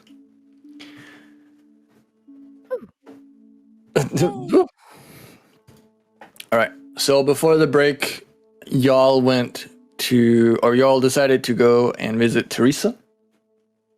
Yeah, Yes. while we are walking, Ted will look up and say, "Suppose is there any significance to this particular shape? Because I mean, I remember you had the shape across your chest last time, so I don't know. Is there something to the X? Like, are you now the X woman? I don't know." Well, I just know that it always affects something different, you could say. Like a different part of my body or my mind, something like this. So the X does that just means that it affects your mind, or does that mean it has some special effect? I don't know. Well, let's just hope there isn't any more to it that we don't know already. Because that would kind of concern me even more. But I think, like, body-wise, I'm feeling fine. So Okay. And and also, do these markings like move? Like, because I mean, you don't need to show me. I mean, because we're standing in the hallway. But so has the mark moved from your chest to your face, or do you now have the X both places? no, it's gone, on the chest, and now it just appeared somewhere completely different. Okay. Yeah, that's a bit weird. So, but I mean, I guess you can conclude that eventually it will just move away from your face, so you don't have to walk around with the X on your face like the rest of your life. At least until the rest of the day. Anyways, we're on our way to 3 years, so yeah, let's keep on going. Yeah. We could also try and kill him, maybe. I don't know. Would that work, do you think? But how do you want to get to him? Yeah, I actually don't know that. But we could, set up a trap. It seems like he wants you. Did I see him? And then we could No, I capture didn't, him right? and make him not, like, undo it. Maybe don't kill him. That's very drastic. But yeah, you get the drift.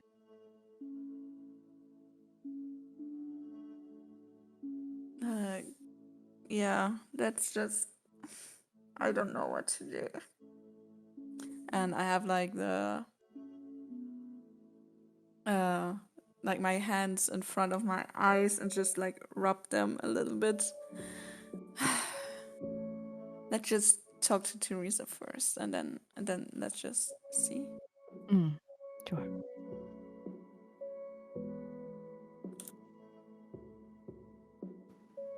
All right. Just give me one itty bitty second.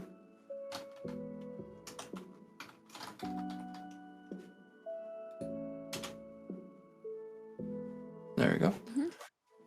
All right. So you go to the library where Teresa is.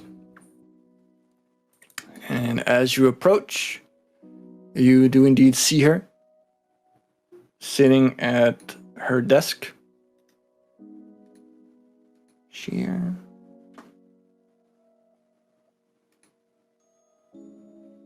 And is reading a book with her feet on the table as you walk in. What is the order you're walking in?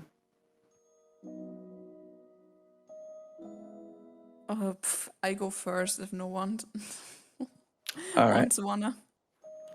I'll probably go last, just being in deep thought. That's fine.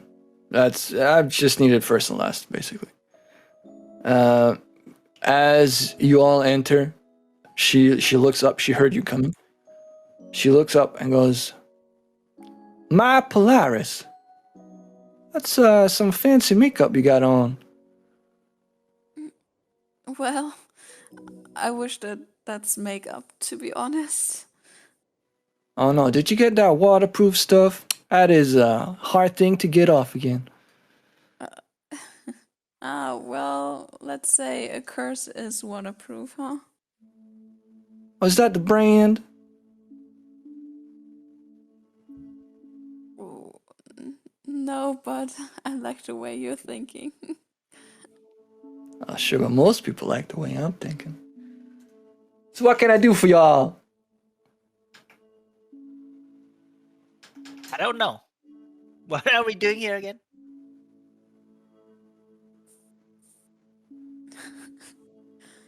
Well, we wanted to again talk about the next steps. Like, what have we done on the planet? I don't know how much.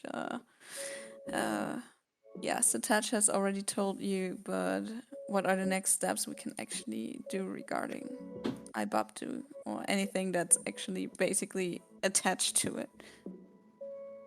Well, as I understood from Satach, you managed to find out quite some things. You've you know that Fopio was not actually responsible for requests in Ibabtu being made. You also figured out what Ibabtu is for. And unfortunately, your last lead is dusted. So, this is a very good question indeed. My assumption currently is that you need to speak to some people who are more inclined to know about these things than perhaps even we are. As far as I recall, I read somewhere in the documents that you had a contact within a hacker community. I believe they were called Incognito. Perhaps they can give you a hint of where to go, what to do.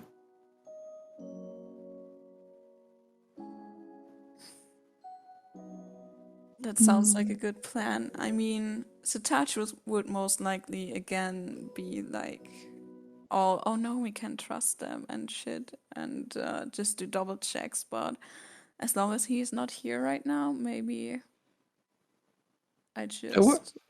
Where make is the another cute little post. boy? Well, maybe lost at the spaceship. Who knows? Yeah, I think he was pretty angry about it because like the beacon was on and it was Siri who did it, and they had a discussion. I see. Well, yeah, he is probably down at the port with the ship. Best leave boys with their toys. By the way, I did not mean that about Andrew. Andrew is one of them boys you don't leave with the toys. You take the toys away, and you do it fast. Yeah, you really do. So, apart from that, is there anything I can do for y'all? Maybe interested in borrowing a book? anyone you could recommend? Well, I myself found it quite curious about some of the things that Justin was reading before he, unfortunately, went into the state that he's currently in. Oh, what was he reading? Well, to my understanding, y'all took a look at all the things that were on his desk, did you not? I don't feel know. like we did. Yeah, but we couldn't really find anything. But do you know any, like, okay, let me ask differently. So you find those books interesting. Do you know any of the titles of those books? Because if you do, then I'll borrow one. Unfortunately, it seems that all the books, after you had gone through them, they were handed in to the tech center to be investigated further. I do believe that not only Heifer, but also, oh goodness gracious, what's his name? McKinnon. Took a look at them, found nothing really special about them whatsoever. There is one they haven't returned yet. Maybe there's something on that one. I guess we can go ask them. Which actually, I suppose that kind of begs the question. When you were here after he had collapsed and you checked all the data sticks that was on his desk, why did none of y'all think to check the data stick that was actually in his terminal?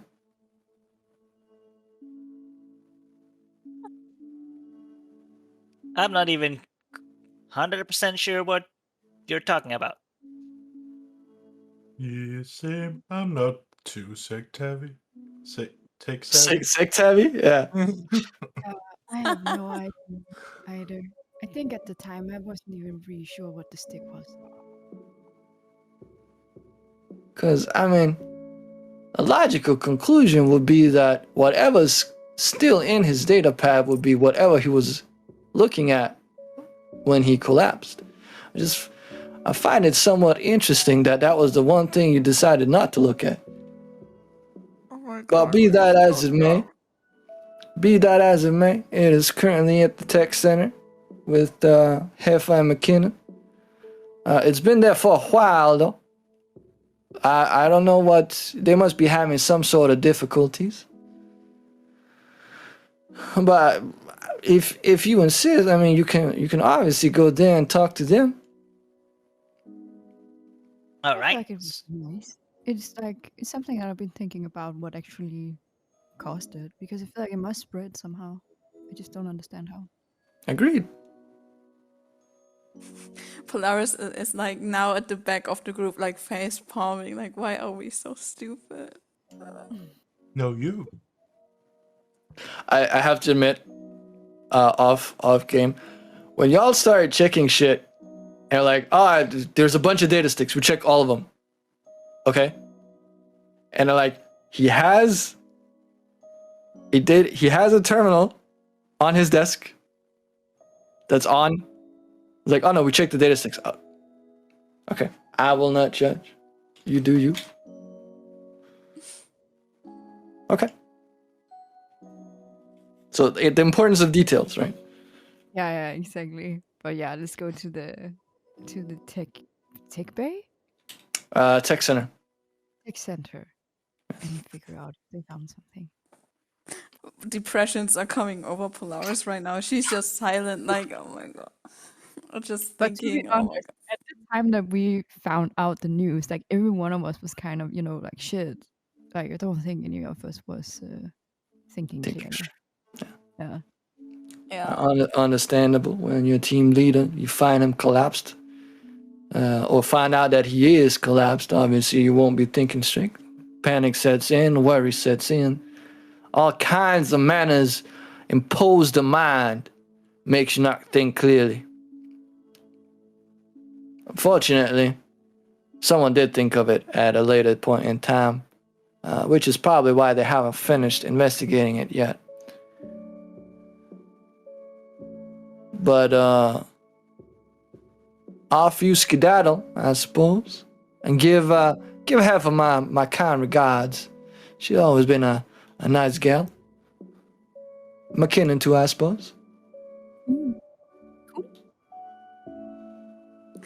Rumors?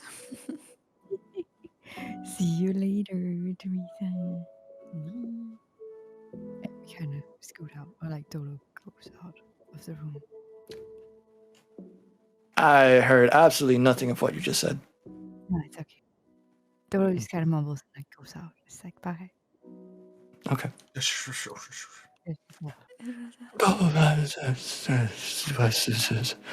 Okay. Yeah. You need to roll for that. I don't know if you need to roll for that. Sorry. Dolo has unlocked a new profession, mumble rapper. Yeah.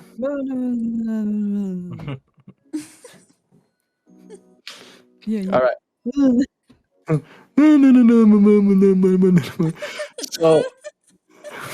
So, be serious, Kiwi. So, you all go to the tech center. And in the tech center, it's business as usual. I mean, there are workshops, they're being occupied. Heffa is swinging her massive hammer. No innuendo intended. McKinnon is nowhere to be seen. So whatever they've been doing, either they finished or they're taking a break or they hit a roadblock. Who knows? Point is, he's not there right now. A bunch of other people are. Of course, Jonathan he's sitting at the desk in the store. He's like calling over. I'm sorry, your stuff's not arrived yet. So what do you do? Then we go to Heffa, right? Like, ask her. Hey again, Heffa. It's me. I'm back. It's me, your boy. Heffa, like on her downswing, like stops the hammer like she has the muscle capacity to do that. Trust me. So she like mid swing, she just stops. It just stops, and she turns around. Tavarish, hello, welcome. What I can do for you? Well, I mean, we need to ask about some kind of data stick, but I also want to tell you that, I mean, Candy really seems happy about this arrangement we're going to do. So thank you that you're letting her do it. No problem. Any friend of Mercy Killer is friend of me. If we can help, we help. Yeah, that is Mercy Killer Cree. Yeah. I mean, she was so happy that she even in the moment took a picture and just to show me how happy she was. I mean, it was great. Oh, she sounds like a nice girl. Yeah, I mean, she is a very nice person. So yeah, I mean, I think I'm looking forward to next week. So am I. I want to see what this brilliant little Isoki girl has thought of. The entire makeup for fur, brilliant. It is a great idea, and again, I mean, based on my research, it seems like it's going to be a great success. Oh, that's fucking research. That is good to hear. But not all four of you is here for this, no? No, sorry. I mean, I just got carried away. But we were here for some kind of data stick, and that's where I guess now I'm lost. I just heard data stick. I mean, maybe Poe or Doe needs to tell you. If you need data stick, Jonathan sells data sticks. No, it's like the one from the terminal of Justin's. When we searched around the first time around, we didn't really think to check it. All right. Yes. I understand. Okay. So. Okay. We have been looking at data stick from Justin's terminal for a while, and encryption very good, but also same not very good. It is very confusing. It is like a living thing. Every time we think we crack, encryption moves to something else. It's very mysterious. Also, we found out very quick we cannot live. We cannot live with other devices because they become infected. So now, Makinon, he has taken stick, and something he says is burner terminal. Don't know what that means. It is not on fire, and he has isolated himself to try and figure out.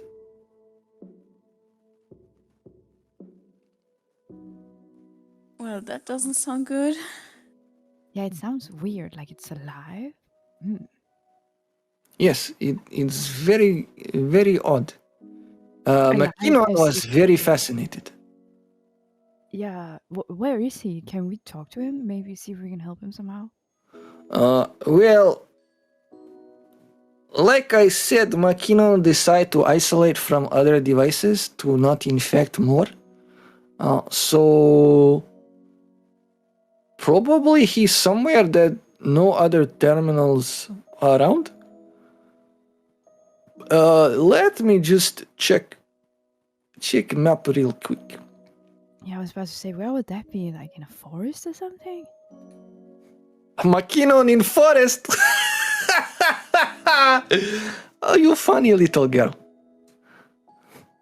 I think she looks over at Satach, and who's by the way joined you at this point. Looks over at Satach and looks at Polaris like, Makinon probably hate nature more than these two. Ah! In nature, no terminals, no power. Why you want nature, he say? Yeah, I don't get it either. It's nice. Stop it, Polaris. It's an inconvenience. That was a very nice way of putting it.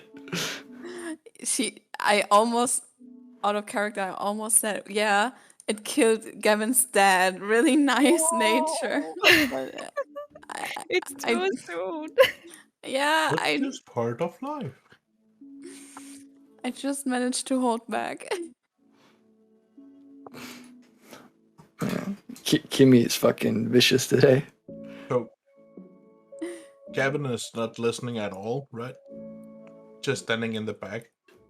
Dude, Now I don't know. Yeah, okay. Gavin is not listening at all and standing back. Yep. Yeah. And I'll cast Summon Creature I fucking know it. Yep. and make a small shadow creature. Oh shit, is that the level 2 one? Yeah. Yeah. He won't really do anything, he's just on top of my shoulder. Just checking new spells out. Oh, okay, yeah, sure. It doesn't take very long to cast. It's like, what is it, like a One couple action. seconds? Yeah, okay. And he doesn't stay for long either. No, it stays for 1 minute, I think it is. It's 1 round per level. Oh, so 12 seconds. Hey, I'll take it. I actually think I'm not sure if it's per spell level or per character level. Well, if I cast the level 2, then it's 12.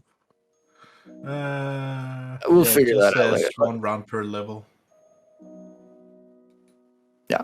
And I'm not then really sure what D. Yeah, and I'm not really sure what the hell they mean by that. So for sake of argument, just to move on, let's just say that 12 he's seconds is like, fine. right. All right. Cool. I'll just name him Gerald. Oh, nice. Don't worry, I got his stat block. All right. Good, because I can't even say shit. In a campaign I'm playing in, we found Warforged, and I named him Alfred. because he was very helpful, and I couldn't stop thinking about Batman's butler, like fucking Alfred Pennyworth. I'm All just right. thinking about The Witcher right now. I just got the theme song, like, just a guide to your Witcher. I just got it, like, That's where I got the name from. I couldn't remember. Okay. So Heffa's been looking at the map and goes like, probably here in Fogtown. oh, he's in Fogtown. It's the town of no. fog and stuff, right? Yes, that is the one. It is on opposite side almost of where we are right now. On station. Oh yeah, I think we went to the entrance at one time, and then I don't really remember why we didn't go in. Because of the like face mask we needed and all this stuff. Oh yeah, the air is going to kill us. Yeah, I think that was the reason. She looks at you very wide-eyed. I'm sorry. What? The air is going to kill you. Yeah, apparently Yeah, you need a so- mask. Yeah. when Otherwise we you die. were there, it was so expensive, I feel, to rent all the equipment, so we decided not to go. But it's like, because of all the creatures who live in Fogtown, they are immune to that. They can just stay around. But if you're not from Fogtown, then the air and Fogtown in itself is very poisonous to you. Uh-huh. Let me ask question.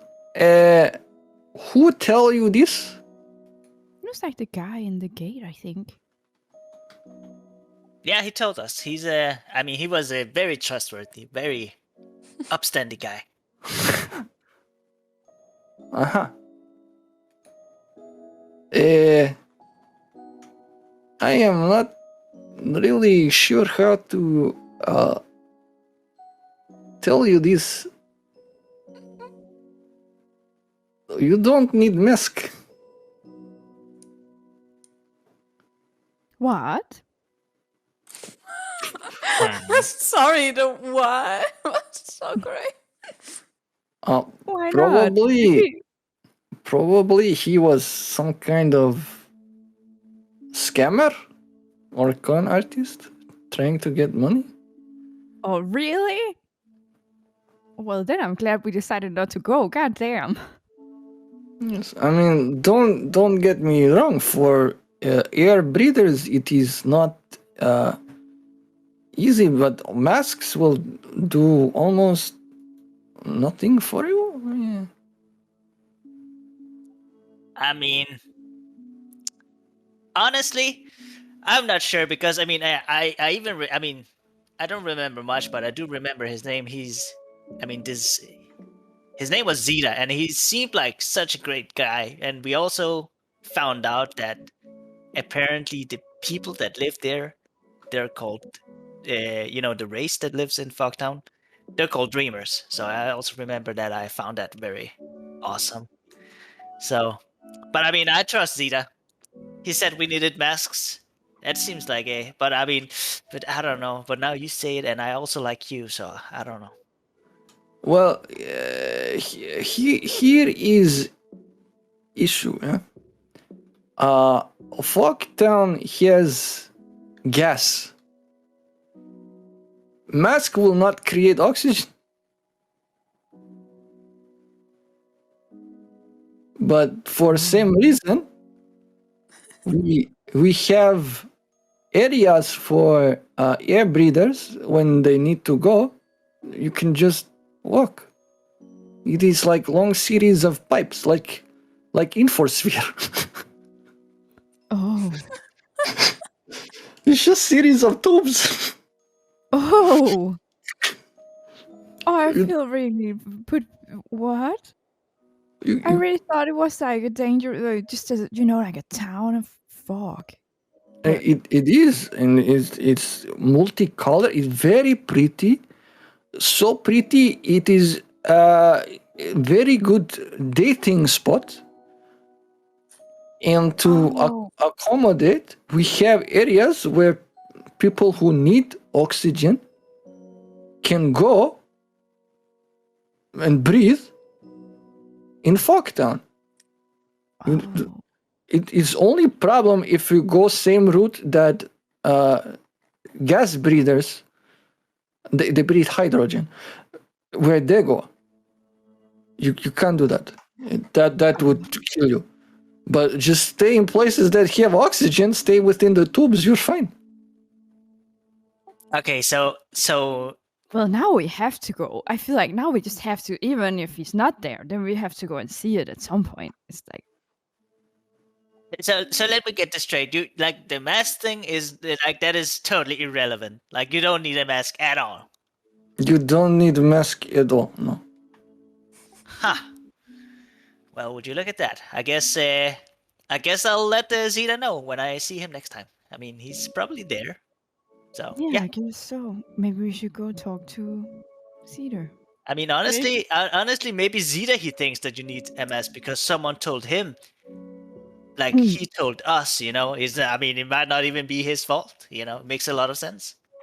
Guys, I would say we just do not talk to him and just focus on why we are there. Yeah, let's go and find McKinnon, maybe. All right, I guess that's the plan. We're off to Foxtown. Okay. Have very good time. Be sure to take pictures of fog for good memories, yeah? Yeah, sure. Thank you, Heifer. Oh, actually, also, by the way, there was maybe also some books. Did you find anything in the books of Justin? Oh, you mean the data sticks with the... I know that he calls them books, but they are not paper. They are... It's like you put them inside terminal, you read. Oh, yeah. That can... Were there anything in that or any clues? No, they were just books. Most likely he was reading before he got to the data stick that was found inside his terminal. Ah, okay. So maybe someone put the stick with his books, knowing that eventually he would get to the stick and then he would be infected. Probably, yes. But how did the stick even get there? Like, can people just walk in here and put sticks on people's tables? No? I feel like that's not very good. No, it was security stuff, and I don't know. Yes, but you also need to remember, Justin runs a library. He is also a very avid reader. He could just have ordered it for his own hobby to read. Oh, so maybe he made an order and then someone knew it was him and then they got the stick and then they were like, oh, we're gonna send this stick to him instead of the real stick. And then he thought, yeah, okay, I see how that could also be a thing. It somehow seems very much simpler than someone infiltrating the base to leave something on his desk. Yeah, Dolo, you are a real master detective there. Yeah, I was just thinking like that would be real elaborate, you know? I don't know. But yeah, let's just go and find McKinnon. Maybe that's a better idea. I somehow have feeling if someone tell you about Occam's razor, you would be asking how long was his beard. Well, yeah, I don't know that story, but yeah, maybe. Oh my god. Well, have fun in Fogtown. Polaris also face palms. Like, I will make sure to send you some pictures as well. That would be very great.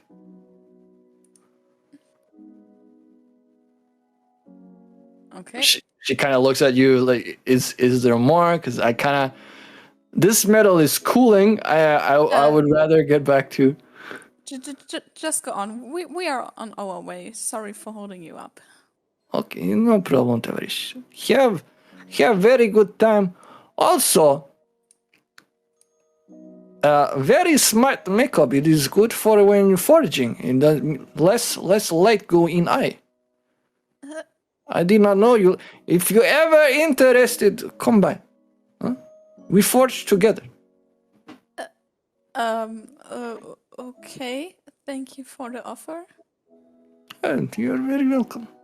I actually think I will do myself now. It's very good.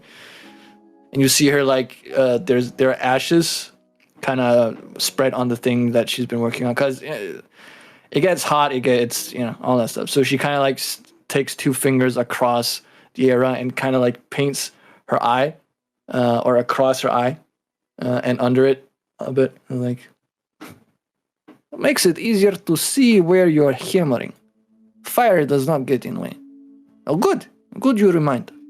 And now, and she looks at you like gives you a little nudge. We kind of match, eh? We could be sisters. Yeah, that's true. Yeah. Okay. You take care now, and I need to get back to the hammering. You know how they say you can't stop when it's hammer time.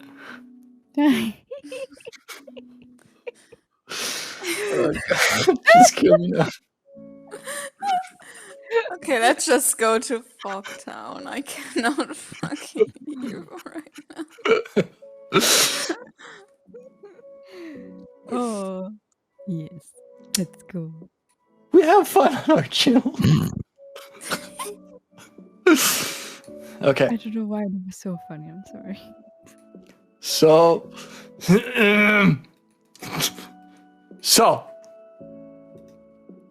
Fogtown.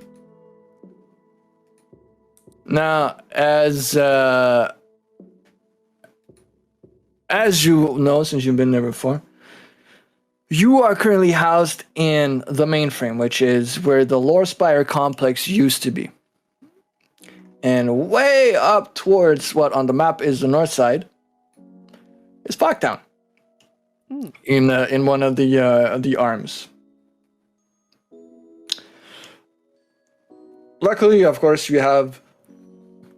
you're always, I almost said enduring, helpful driver, Dennis. It's called Dennis River, because I don't know, I suck at names. Driver. Who is more than willing to get you where you need to go. And this is the first time Polaris will not have her hand brush over his cheek as a thank you for driving. She did that every time before. I know. He noticed.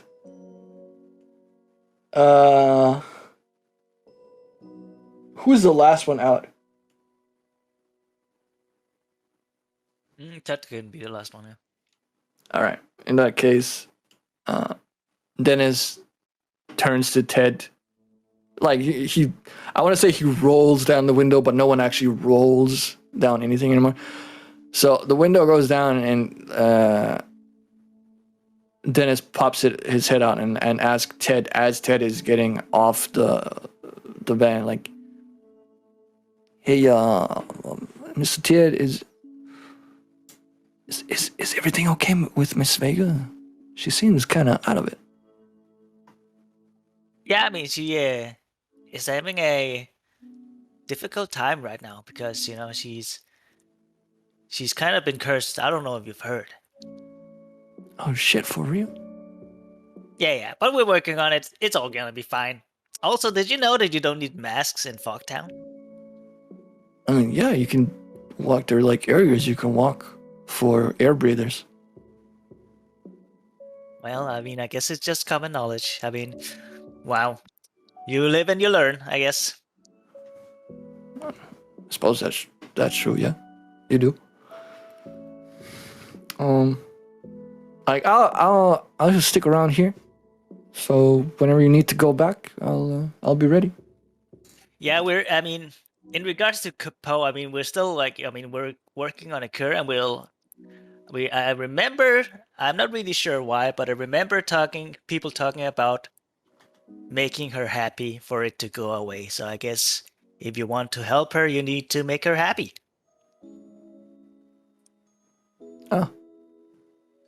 Oh. Make her happy. Does okay. I'll keep that. I don't have much experience with girls, but Miss Vega's always been really kind to me. I mean, she's kind to everyone. I mean, she is our captain after all. Oh. Does she like reading maybe? Because Honestly, I don't know. I can get her a data stick. I heard that. I heard that girls love sticks. I mean, honestly, I don't think I've ever seen her with a book though. But maybe she does like. I mean, I don't see her every time. Like, obviously, she has her own bed. She goes. Yeah, I mean, I don't know what she does before she sleeps. You can see how he kind of blushes. Like, maybe we shouldn't talk about that. But yeah, I mean, maybe she likes books. I don't know. Just okay. I'll keep them. Thank you, Mr. Ted. hey, I have no worries. I mean, we're all trying to help her here, and I mean, she's going through a tough period in her life. But I mean, again, she's going to be fine. And but if you want to chip in, I mean, you're more than welcome. We'll take all the help we can get.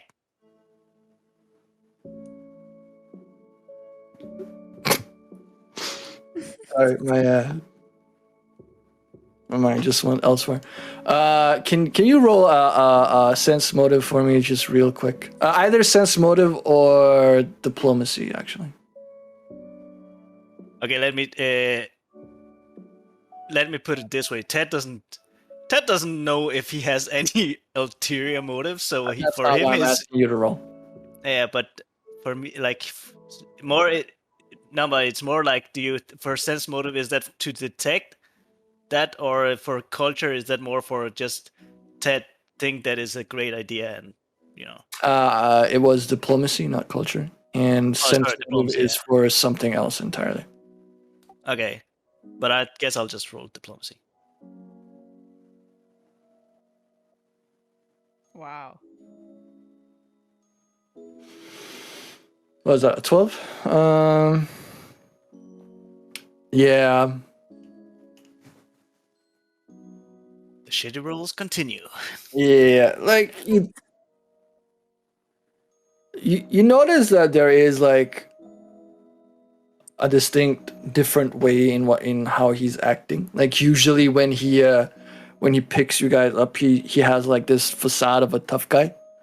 Like yeah, all right, where you need to go? Like we can get there fast. We can get there in 20 minutes, man. No problem. But now he's like kind of concerned, very innocent. Like he says, he's like, I don't have experience with girls. Like, is she okay? I don't. Is how can I help? Does she like books? Like what?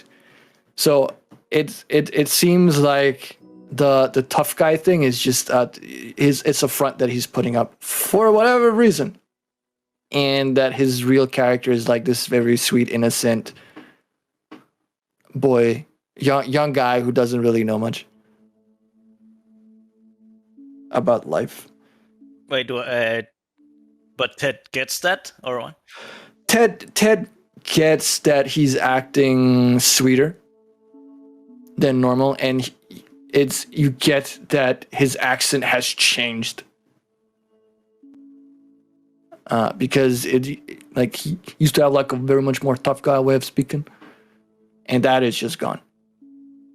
Okay. Whether or not Ted understands why he has like he puts on a different personality, or that he's acting differently now, that is up to you as a player to decide whether or not Ted he would get that. But Ted, he wouldn't get that. All right. I mean, he wouldn't know why. He's just like, oh, you're nice. Yeah, that's completely fine. And obviously, the rest of you didn't hear shit. But yeah, I mean, thanks for the drive again, Dennis, and I guess I mean we'll see you in a minute when we're coming back, so it's not like a long goodbye. But yeah, I mean, I think the book idea is great, even though I don't know if she even reads. I'll check that. Okay, I'll keep that in mind. All right, see you later. And then Ted just turns around and walks towards the group. You're like, yeah, yeah, man. See you later. I'll be here. You will indeed.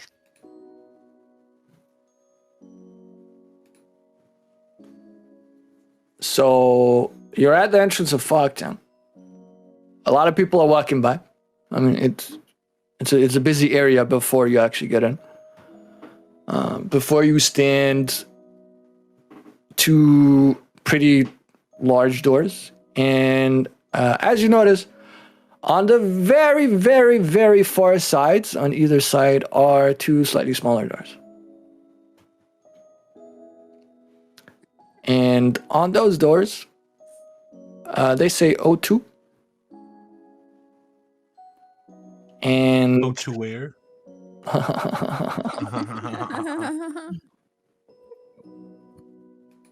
that was a very Oxygen Z joke. Yeah. God damn it. Okay. So having been told that there are doors for oxygen breathers, probably that be them doors. Yeah, we just go in through that door. Before we go, Ted wants to look around and see if he notices Zeta. Okay. Start off by rolling me a perception check. Damn. Bruh! Oh my god. That's I am rolling a percentage die to figure out whether or not he decided to go out scamming that day. He's been having a lot of luck with it, and it is... shit, I didn't advance the time. We're just gonna advance that 35. No, that's not enough. 55 minutes. Because you spent time talking, and then you had to go there and whatnot. It is relatively early in the day, so he may not actually have arrived yet. Most, like Heffa mentioned, the fogs are beautiful and rainbow colored, and it's a very good dating spot. And most dates occur around early evening, so there is a 40% chance that he's already arrived. So if I roll 40 or less, you'll spot him. All right. Or rather, he will be there for you to spot. 25. You see him walking around with like a backpack and a bunch of masks on both the backpack and on his person. How far away from us is he? Let's say he's within 200 feet. So that's what is that? That's like some 70 meters or something. Okay, Ted. Okay, since it's that far away, Ted will go over to Poe and pull a bit her sleeve and say, "Hey, Poe, look, there's Zeta. Should we go and tell him that you don't actually need masks? Maybe he doesn't know, I don't know if you should talk to him right now or tell him that. Maybe he doesn't like to hear that. But if he... I see what you're getting at, because maybe he doesn't know that you don't need masks, but he depends on the income that he produces from selling them as. So telling him that people don't actually need masks, then he'll go like, oh no, where am I gonna get my money for my daily meal from? And we'll like totally ruin his income. I mean, yeah, I see I see that could be a problem.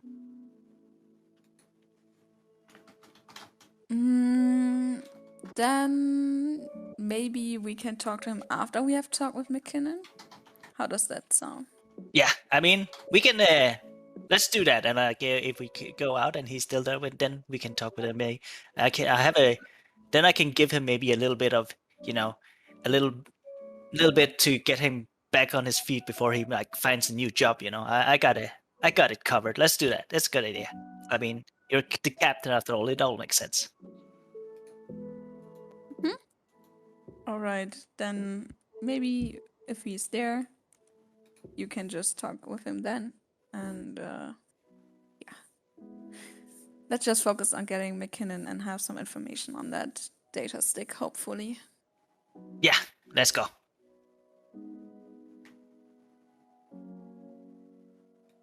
Cool. You you go towards the one of the oxygen doors. Doesn't really matter which one. And there is someone standing in front telling you to wait. The reason for that is that to be able to circulate the air properly, sometimes they need to like repressurize. It's not something that takes long. It's like sometimes 30 seconds of waiting.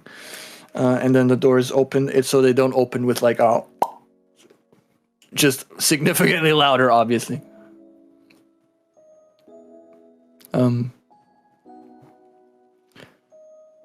So you go in, and like Heffa mentioned, it is a series of tubes. All of them see-through, so you can enjoy the view of the fog. Polaris takes a few pictures for Heffa. All right. And you walk around for a while. Let's for fun, I'm gonna roll a percentage die. Actually, no. I want you to be guaranteed to find him, but it might just take a while. I'm rolling a 4-sided die, and that is how many hours you need to walk around to find him. Because as you probably noticed, Fogtown is fucking huge. So any of you Yeah. guys know where McKinnon is? No, but well, maybe a little bit further in, so he's really like far away from any technology. I don't know. I'm sorry. I just Polaris wants you to get further in. I also thought it when I said it, and I was like, oh fuck it, no, I already did. I can't back out now. Oh, that's what he said. Oh my god. So a bit deeper then, yes? Yeah, a bit deeper. Going in raw. No mask, no masks, protection, or anything. No. Oof. But I mean, what are we looking for? Do we just like go in deeper and eventually just like stumble upon it, or do you think maybe he's like in a, I don't know, restaurant or pub or a cafe, or maybe he's like in the park, or maybe he's I don't know, or sitting on a bench. I don't know. He'll probably be somewhere where there's not a lot of other people, right? And not a lot of other terminals or androids or anything, I assume. Yeah, Other I would- people around like walking past us? Yes. We Not a can- lot. Not a lot though. Can Ted just walk up to the first person that, like the nearest person? Oh no. Mm-hmm. Hello there. Sorry to disturb you. I have a question. One sec.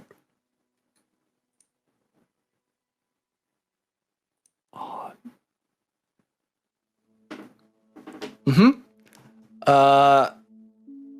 The person that you asked looks at you, and then goes like kind of. Wait, what? But then what goes, race and gender is it? it's a female Isoki. Okay, yeah. And then she goes, with the person that she's with, oh my god, it's the pervert! And then she slaps you across the face and walks off. And then Ted's just like, he takes the hit and it's like, well, that was a weird interaction, and then just goes over to the next. Okay, just briefly to explain. I rolled a percentage die. I was like, okay, 10 or below, and it's one of the people that Ted questioned about Candy's idea that didn't like it. And I rolled a 10. So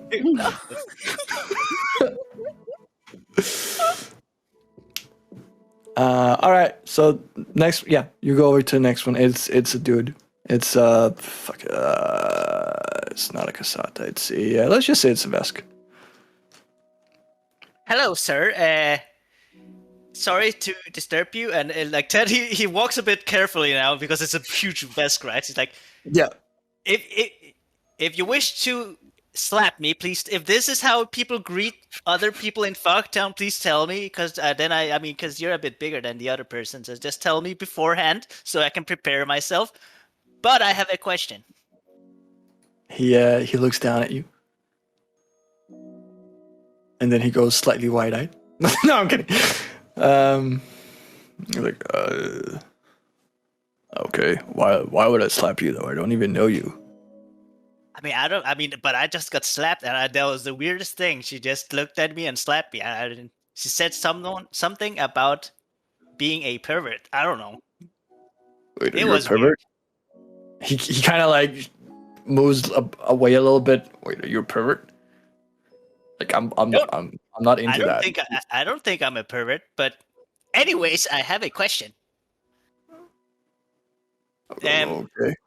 Yeah, so basically, if you, because I don't know this part of town, if I wanted to go somewhere where there's no other people in Fogtown, and I just, I want to get as far away from other people as possible, where would I go? I guess you'd go into like some of the places where there's maintenance being done. I mean, they don't really allow people in there, for risk of being poisoned. Okay, but let's say I was a Yusoki man, and I just want to, get as far away as possible from other people. So where would me and my friends look for him? And Ted points at the group. I mean, if I had to guess, I'm not really sure why race matters. Why you need to tell me that he's an Isoki.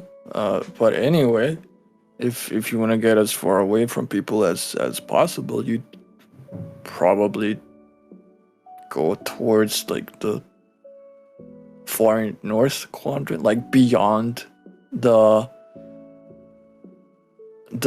sphere, Rainbow's Fog. That's like the usual dating place. People kind of stop there and don't really bother going further in. Okay. But the reason I mentioned race was because you said something about the maintenance pipe, and I'm not sure if Usokis can go in there, because of, apparently you have to breathe air, and some places you don't. So I don't know. That was why I mentioned it. But yeah, so basically you're telling me that me and my friends would probably find him. Like the biggest chance of finding him is beyond this dating spot you're saying, and there's no people there at all. I don't know about at all, but there is a lot fewer.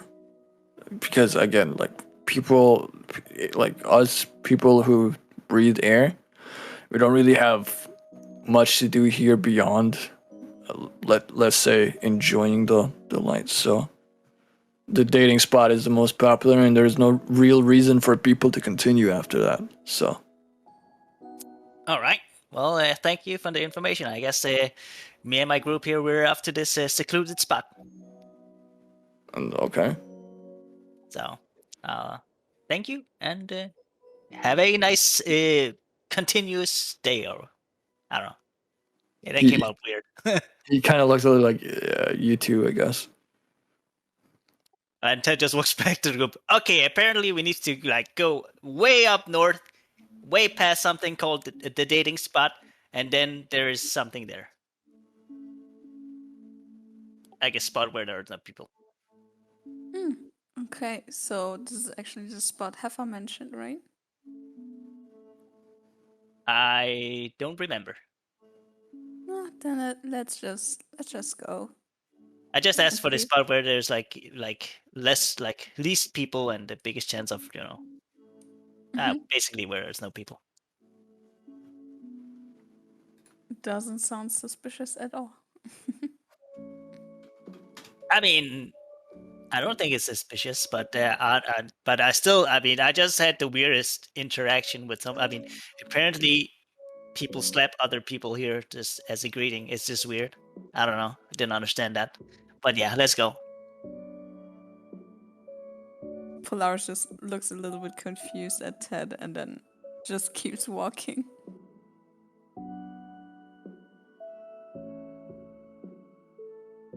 Okay, so I suppose y'all go north. And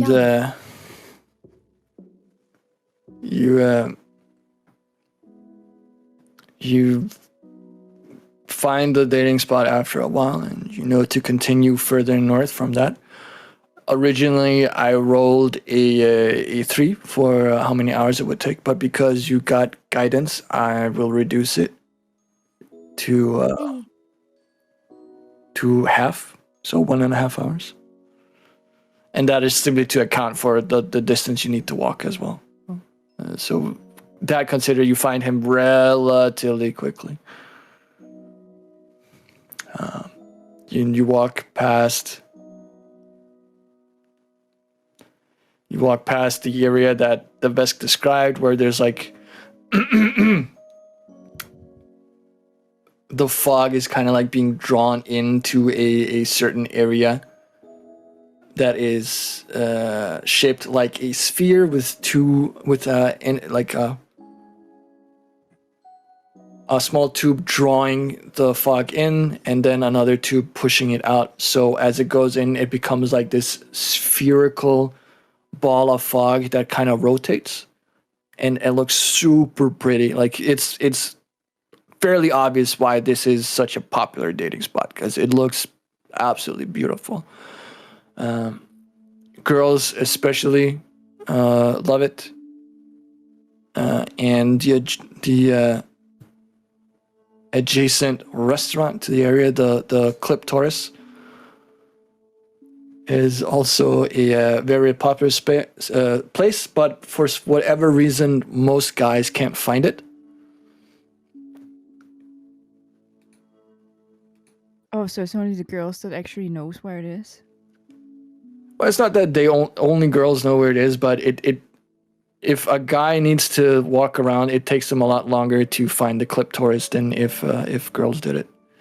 Ah, yeah, okay, I see. It's a general issue, I guess. Yeah. Somehow it just evades the minds of men. Yep. It's hard to find that one place, yeah? Yeah. Yeah, Polaris takes a shit ton of photos. Of, Yeah, we're of- having a nice moment here, just like... so Like of the fog for Heifer. So a bunch of photos of the balls of fog and the Cliptoris. Yeah. And also like of herself posing a little bit. Somehow your photos turn out super well. It's like you have a lot of experience shooting structures like the Cliptoris.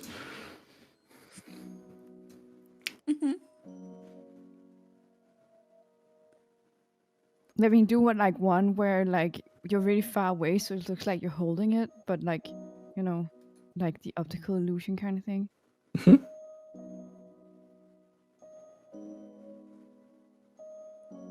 But yeah, I guess after all that, all of the pictures, we continue, I guess. Yeah, thankfully the phone can fly and so on its own, so it's relatively easy to take good photos. Oh yeah, so you can also like Clipped. you just like take a snap of it, and it's just like you can be all in the picture without holding it. Yeah, exactly. And it can focus on the right things that is maybe hard to take photos of because you're in the picture as well and you don't have like a selfie stick or something like that, but you have a phone that puts Yeah. everything in the right place, right? Yeah. I guess holding it in your hand also makes the angles kind of weird. Yeah. Yeah. So having gotten past the clitoris,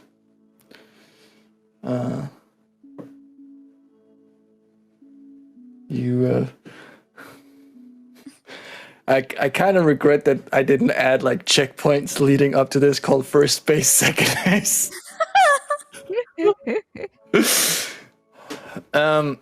But you go past the clitoris very deeply into fuck down. And after a while, you find a very, very secluded area. Whoops. Where you hear a very familiar sounding voice. And like, I can't believe this fucking shite. Off in the distance. Who might that be?